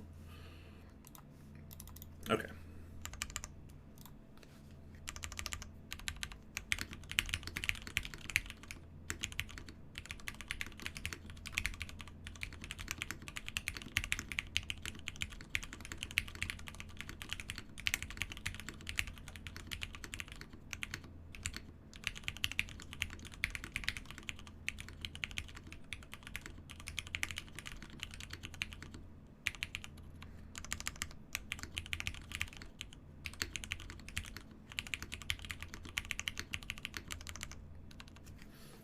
There you go. There's some quick typing sounds again.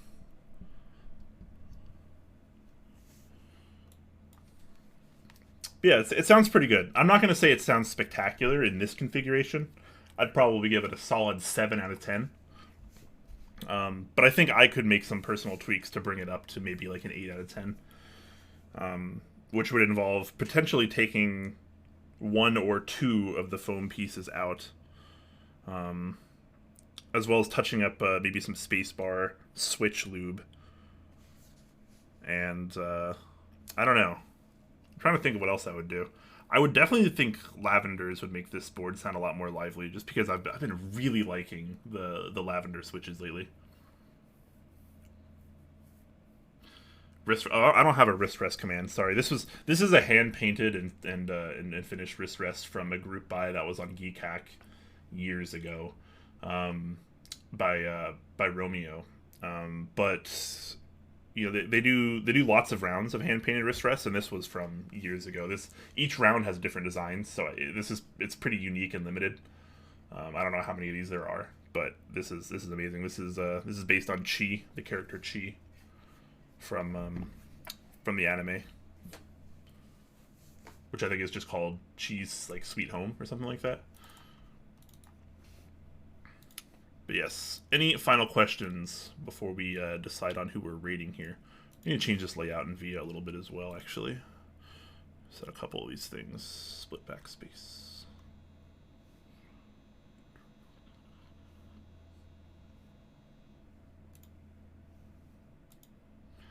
We split backspace. We did not split left shift. We are using 7U. Bam, there we go.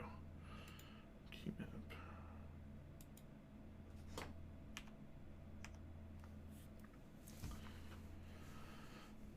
Tuning again is asking, what's your favorite board to type on? So my favorite board fluctuates a lot.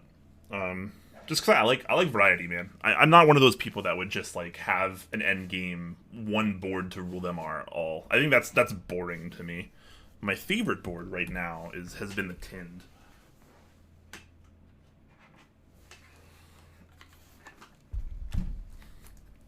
I'm absolutely loving this board. The Mechanics Tinned. These have the lavenders in it, and they just sound so nice, so poppy. I love it. This is GMK Noel on the Ultramarine Tinned, if anyone's curious. So yeah, been loving this board a lot lately. I need to do a little tuning on it because I think it could be a little bit better, but very happy with this board. Very happy with it. Probably my favorite board at the moment. But this is about the Box75.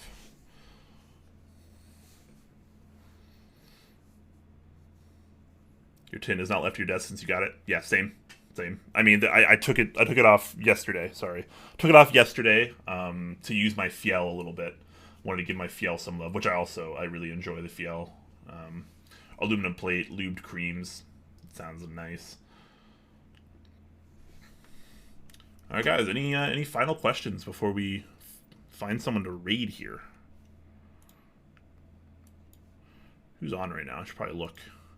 Who's raidable?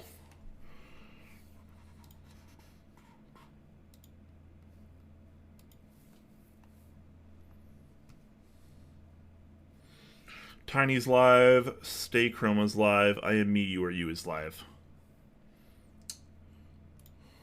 Probably do I am me. You are you. He's super nice, and we haven't rated him in a long time.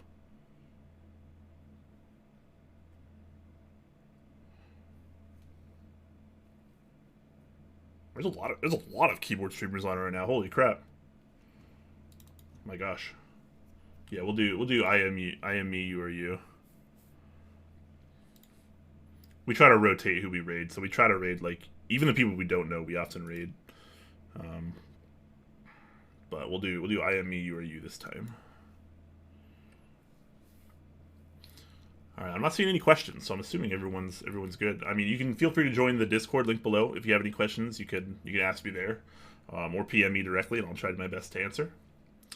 Hopefully, you guys enjoyed the stream. I thought it was a fun build. It turned out pretty well, honestly. If I were to do it differently, I would definitely do normal backspace, I think. I think split backspace was not the call here. I think it makes this area look a little too strange on a 75%. But hey, you live and you learn. This is probably going to get rebuilt with some other switches at some point anyways, to be totally fair. I'm probably going to send this to Jay, actually. And, you know, he can rebuild it if he wants. And if not, he can, you know, send it back or something. But he, like me, he's also very interested to check it out. So you might see a configuration from him as well. Alright, you guys. Well, I'm going to queue up this raid. Make sure when we go over there, we say something wholesome. You know, we try to promote some positivity. Even if it's just a little heart, or even if you just type, quite literally, something wholesome. So let's get it on this raid, guys. Let's go over, we'll say something nice and check out what he's doing. I appreciate everyone showing up today. You know, I know I don't have a very concrete build schedule, so I really appreciate it when people do show up to watch me do anything.